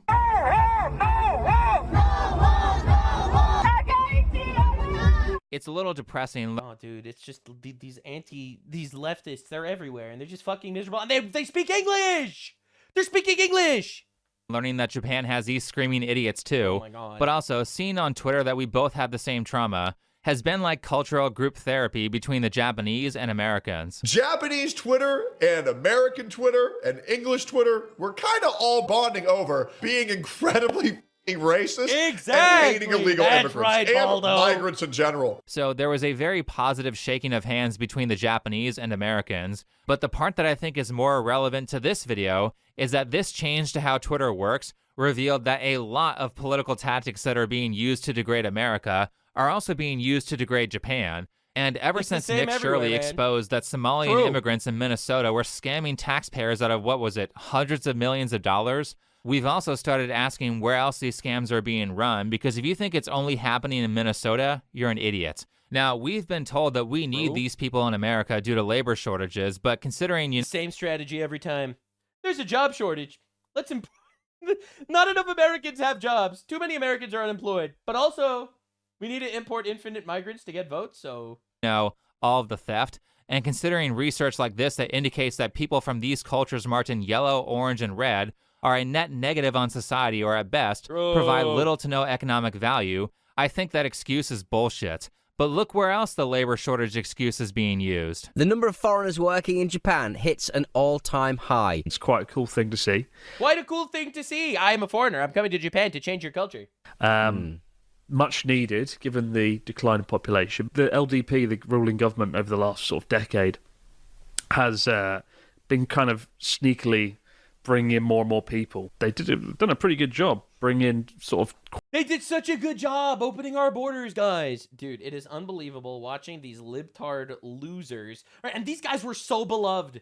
Just like a couple of years ago, you couldn't even criticize these guys. They were so beloved, it's crazy. They just preach the random woke shit, and if you criticize them, you just get banned on whatever platform you're on. It's unbelievable. 250,000 foreigners a year to fill the gap of workers. Oh my Because there just aren't God. enough young people in Japan to fill all the jobs, the vacancies that are So the solution is murdering feminism, all right, and having them get married. popping up. Okay, so you have a few less Read them the Bible. I don't know. Maybe that'll inspire them to get married. 7-Elevens in Japan until the birth rates go back up. It's not a major sacrifice. Just watch in the next corner and you'll find another one. Supposedly, these work visas are for stuff like taking care of the elderly. But if you just walk around Tokyo for look like at that. 20 minutes, you can see that many of the newcomers are not working those types of jobs. Now, one especially nosy American foreigner might say, hey, why not do some investigation to see if you can create an effective plan of action to get Japanese people to have more kids, instead of importing tons of people from China on work visas who very often report that they hate Japanese people. If the ruling party in Japan has to sneak immigrants into the country, then that's probably because it's a policy that Japanese citizens don't like. Completely true. And they do it to steal votes. They don't do it to help the country. All right, no politician's benevolent. All right, politicians don't do anything out of pure benevolence. They import these immigrants to steal votes, and they do it sneakily so that the actual Japanese people don't know that that's happening. Same thing But that doesn't happened this sound so similar to America, where you have numerous different groups of third worlders who reside in our country, who wave the flags of their country of origin That's as right. they say America. They hate us. They hate us. They come into America, they hate us, and they want to turn our country into their country, where they could get infinite health care and socialized shit so that they could make money by existing and raping us. Yep. America is a horrible place. Which brings us to this incredibly interesting video here from Japan of some sort of protest or demonstration It's with always signs just liberal women dancing. It's like, it's unbelievable. in English about racism, and if you slow it down, you can see that it's full of liberal women who clearly aren't Japanese. According to their fashion and no shame dancing middle of the street, they're probably the Westerners. It's crazy! Liberal white women problems in Japan. No one could have seen this coming. And then they're holding this. So it's a I stand against racism. This is basically Japanese communist propaganda. I need to explain this. This is just a kind of group of people who call racist everyone. Everyone who against immigrations, everyone who against mass immigrations, everyone talk about foreigners, they call you racist. So they're kind of... God, he's so right. Japan is dealing with this too. Like super toxic in Japanese society, in my opinion. And I really think it's rude. They moved to Japan because I think they don't love where they're from, and they love Japan, and they moved to Japan, right? And now they have to change it. They think Japan should change for them? It's exactly the same thing here, man. Look, we import fucking Ilhan Omar, or then Ilhan Omar shows up, and now Ilhan Omar is talking about abolishing ICE. All right, we bring in Zoran Mamdani, and now Zoran Mamdani is taxing all the people that actually work for a living and giving it to the people that don't. Again, as an American, I feel seen, I feel heard, because we have annoying white liberal communists in our country too, and we hate them. I just think it's hilarious because who the fuck are you to tell somebody else that they can't live here? Because you were born here, obviously you never learned how to check your privilege, and other people just want to come here and live a prosperous life. Yeah, but I don't want them to, so that sucks for you, I guess. Like, it's unbelievable that we need to deal with these people. Who the fuck are you to tell somebody else, I'm better than you? Didn't say I'm better inherently, but my country's better. And it's better because of people like me and not people like you. That's just true. If you would all automatically, switch all of Americans and turn them all into Somalians, this country would become a shithole overnight. Like, we all know that. It's the people that makes a country. It's a people that makes a culture. It's not a geography, all right? The reason why America is better than Somalia is because America is built of Americans and Somalia is built from Somalians. This is just an objective truth, and this is one of those completely indisputable facts. The retard class doesn't even want to engage in reality to address this. I deserve a nice life, you don't. Who the fuck are you to say that? Well, since you asked, I'm an American citizen, and as an American citizen, That's how it works. I will say that it's not the moral obligation of Americans to allow newcomers to live here. If they want nice lives, then they can fight to fix their own countries. In fact, we don't have to let any immigrants live here. As for Japan, they don't have to let any of these communist immigrants live in their country either. They can just kick them out. Why would they take any of this shit from people who aren't even Japanese? Japan is not a communist country. We don't want communism in Japan, okay? This Red Rose group, anyone who against them, you are racist. And just remember, they are professional of making racism out of nowhere. Anyone who knows anything about communism doesn't want it in their country. So much like in America, a lot of... And then we have like our HASAN Pikers, you know, like import HASAN Piker into our country. All right. He's a Turkish guy who was here, born here illegally. All right. Comes into our country and poof. Now we have to deal with this absolute anti-American motherfucking communist going out there trying to manipulate us and turn and get our politicians that he doesn't like assassinated, like he preaches on his stream. You know, it's crazy. Of Japanese insane people that we have need to tolerate this. Been pretty vocal about how they don't want tons of newcomers to flood into their country, and the newcomers aren't exactly peaceful about that. Which brings us to Yusuke Kawai, who's sort of a famous right-wing troll in Japan. Yeah. If you want to have an American equivalent, maybe Alex Stein going to council meetings and doing stuff like this would be a good comparison. AOC, my favorite big booty Latina. I love you, AOC. You're my favorite. Look at that booty on AOC. That's my favorite big booty Latina. I love it. My favorite, AOC. Nice to meet you, AOC. Again, Yusuke is sort of a Japanese version of that. And so recently, he was just north of Tokyo in Saitama protesting a Kurdish festival because I saw this. He got beaten up. Been a lot of friction between Japanese people and Muslims in recent years. Yeah. And gee, I can't imagine why. True. Could it be because Muslims routinely try to force their values and Sharia law on the people of the countries they immigrate to? It's almost like that's literally their culture. Or could it be the culture of violence that Muslim immigrants are known for? Extreme jihad! Blows up. It's why Digimon is better than Pokemon, by the way. Oh, so I see the Japanese have known about this stuff for a while. Yeah. Anyway, so at this Kurdish festival, someone punched Yusuke.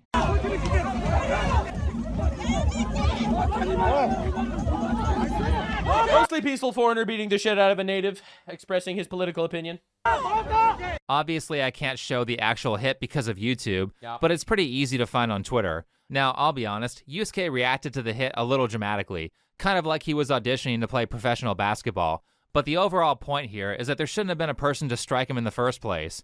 And when it comes to America, we really should be pushing for extreme penalties for political violence instead of the usual catch and release policy that we have now. If we stop tolerating it, it won't happen. Notice how people only block roads in California and New York instead of places like Texas or Florida. Yeah, because in Florida, they run you over. they don't play with this shit. Where you're allowed to run them over. But because these radicals know they can get away with being forceful and being violent, they will keep getting in your face and keep doing it.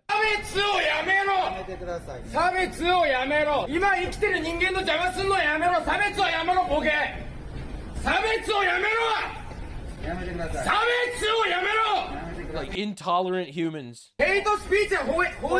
Hate speech. I love how it's English words. I love how there's no Japanese word for hate speech. So they had to take our bullshit hate speech word. Oh my God. Yes, you heard that correctly. I'm sure this has nothing to do with woke Western liberals, but the term hate speech is a part of the Japanese vocabulary. No shot. And this guy appears to want someone to be criminally punished for saying Japanese people first, which is what is written on his sash. This is another incident with Yusuke Kawai, and I don't get why this guy is screaming in his face. I don't even see what the problem is with saying Japanese people first. Favoring your native population should really be the policy of every government. True. It's not a country's obligation to act as a charity for other countries. True. It's the job of immigrants to show that they are of value to the people who are already there, or they don't get to come. Otherwise, you just get a bunch of flunkies shopping around for whatever country gives them the most benefits. Do babies born in Japan get citizenship? The simple answer is no. It depends on the parent's nationality. Good. But honestly, I've seen people ask, then what's the point of giving birth in Japan? It's more about... What's the point of giving birth in Japan if we're not literally just here to be parasites on the nation? They're so obvious, man. The environment. Japan is safe, well-structured, clean, and that's the kind of environment that shapes a child mindset and future. What matters... You mean to tell me that culture actually makes a difference? Most to me is raising my child in a place that gives them... I love how, like, this lady clearly understands that different cultures make a difference in regards to the quality of the humans, and is more than happy to say that we should be importing infinite retards from the third world into our countries. Discipline, exposure, and loads of opportunities. Another cultural export that America should take from Japan: birthright citizenship to children born to non-citizens should be abolished. Obviously. Outside of that, I don't see how watching a video like this wouldn't make someone who is a native of that country extremely mad. Countries are a team, and the last thing a country needs is a horde of societal leeches who, instead of talking about what value they're going to bring to the group, they talk about how it's a much better place to socialize their child than their home country, or because about their home country's a shithole. So let's import infinite retards from shitholes because this country's so nice. All the benefits they get. This person is not loyal to Japan, just like the people who do that in America aren't loyal to America. They're just here for the free shit. I think that if this is part of the Conservative rebrand to attract the young, it's deeply, deeply embarrassing. People don't want... Why is it embarrassing to sing the national anthem? And I think inviting people who are coming to your country, dude. not because they think it's a great place, but instead because they want to receive welfare, is an extremely dangerous thing. True. As I said, based on this... I think that no foreigners should be allowed to be on welfare, actually. I've said this for a very long time. I think foreigners should not be allowed on welfare. They should be making their own living. And if they don't like it, they should move back to wherever they came from. Obviously, they're not here to contribute. But we don't work that way. Nope, we're giving infinite money that we're working for to foreigners for some reason. And there's no logical explanation for it. Other than we are literally just existing as a host to the parasites that are coming in to rape us. And it's truly obvious if you think about it. Why should we give welfare to foreigners? Like, they're just admitting that they're coming here to be parasites instead of coming to contribute. Why would we possibly want them here? Netherlands study, people from these countries are generally net negative contributors to society. They either cost the country money or provide little to no economic benefit, and in exchange, you get a bunch of people who don't speak your language and are loyal to other nations.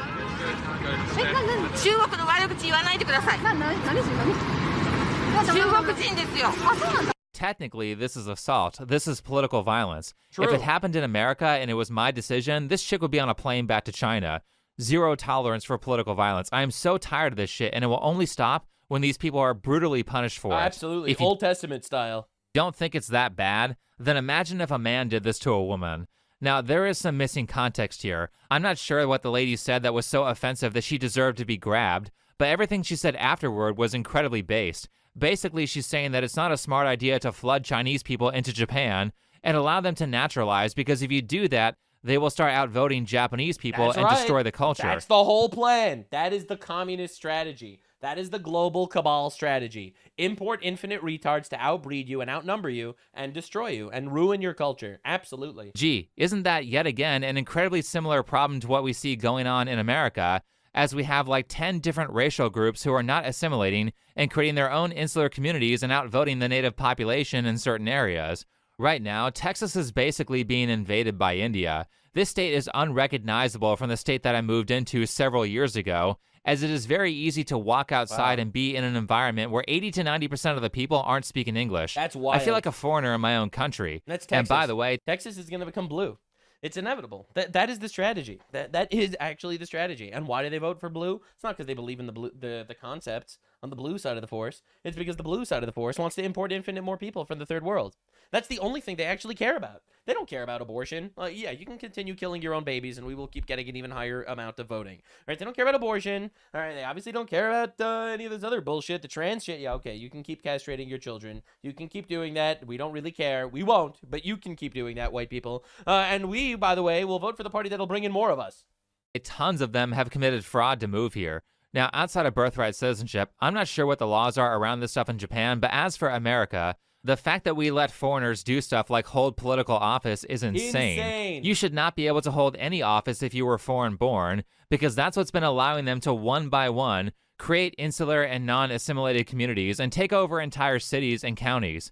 This has been destroying American values and culture. Absolutely. It's the biggest threat to our nation. Only people who are born in America to American citizens should be able to hold office. Now, I'm all for exploring other cultures. I love seeing the ideas of other people and how other countries operate. But when it comes to political... If you're going to be a representative of America, you should be born in America. Or at least born to Americans. Like this idea of bringing in infinite retards and then the retards vote for their retards to control us is insane. Influence from foreigners, we should be far more protective of American values. 今日本語喋れなくても帰化ができるし、5年ですよ。5年住んで日本語喋れなくても帰化できるんですよ、日本のシステムだと。You can't speak Japanese after 5 years. Or who is it? And you don't even have to be able to speak Japanese that well. Though I think Japan is changing this law to 10 years, and America should follow in their footsteps. Agreed. So that it's much harder for political cheaters to just import voters. But this lady brings up interesting points that I want to talk about here, which is why we need to be careful about who we allow into the country, and we should probably make it harder for foreigners to influence our politics. I don't think becoming a citizen should be impossible for newcomers, but it should be harder. Because in addition to all the other stuff I've said, unless they have immigrated from a country that speaks the same language, an extremely uncomfortable number of immigrants have a very low proficiency in the national language of the countries that they immigrate to, which makes them super easy to manipulate. And what I found is that this is not just because of certain cultures immigrating, it's actually a function of any unchecked immigration. Now, I'm not saying that they'll have their little community bubbles where they don't have to actually engage. Culture doesn't matter. The culture of the immigrant absolutely matters. Of course it does. However, immigrants in general tend to engage in offending behavior unless standards are set. According to a survey to foreign workers, about 70% can't speak Japanese well. Among them, 30% hardly speak, and about 50% only manage a basic conversation. Can you imagine saying this in America? Like, they'd call you racist so fast. So I would love to think that these stats exclude people who are in groups that I belong to. However, it is quite common for Americans and other Westerners to immigrate to Japan, reside there for many years, and speak either very little or no Japanese. And to talk more about that, allow me to direct your attention to a YouTuber podcast that's filmed in Japan called Trash Taste. Welcome to another episode of Trash Taste. I'm joined once again by the boys, and we have a... Oh my god, is that the terrorist-supporting, dog-shocking, alleged pedophile HASAN PIKER? Returning guest, because you're back in Japan now. Yeah, I did show that clip for a specific reason. I was a fan of this podcast until they spent multiple episodes glazing a famous pro-communist terrorist animal abuser named HASAN PIKER. That's a lot of qualifications. Anyway, as I said, Trash Taste is a podcast in Japan featuring 3 hosts named Joey, Connor, and Garnt who talk about anime, food, Japanese culture, and tell cute little personal stories about what it's like to live in Japan. I went to a public onsen in Niseko. Niseko is a very famous ski resort in Hokkaido. It's also famous for being a Japanese ski resort with 0 Japanese people in it. It is so goddamn expensive that no Japanese people are there. It's Isn't that nice? They price out the natives so that they can make the little enclave. basically Australia. I was at a bar in Niseko after skiing, and I was lining up, and there was this Japanese guy, and he was super talkative and genki. And I was joking. I was like, "Hey, you're like the only Japanese guy I've seen here." And he's like, "Oh, yes." like he realized in real time that his friends had all been priced out or something. We are foreign parasites and we are taking over your country. Dude, this is why so many Japanese people are upset at Trash Taste. This is unbelievable.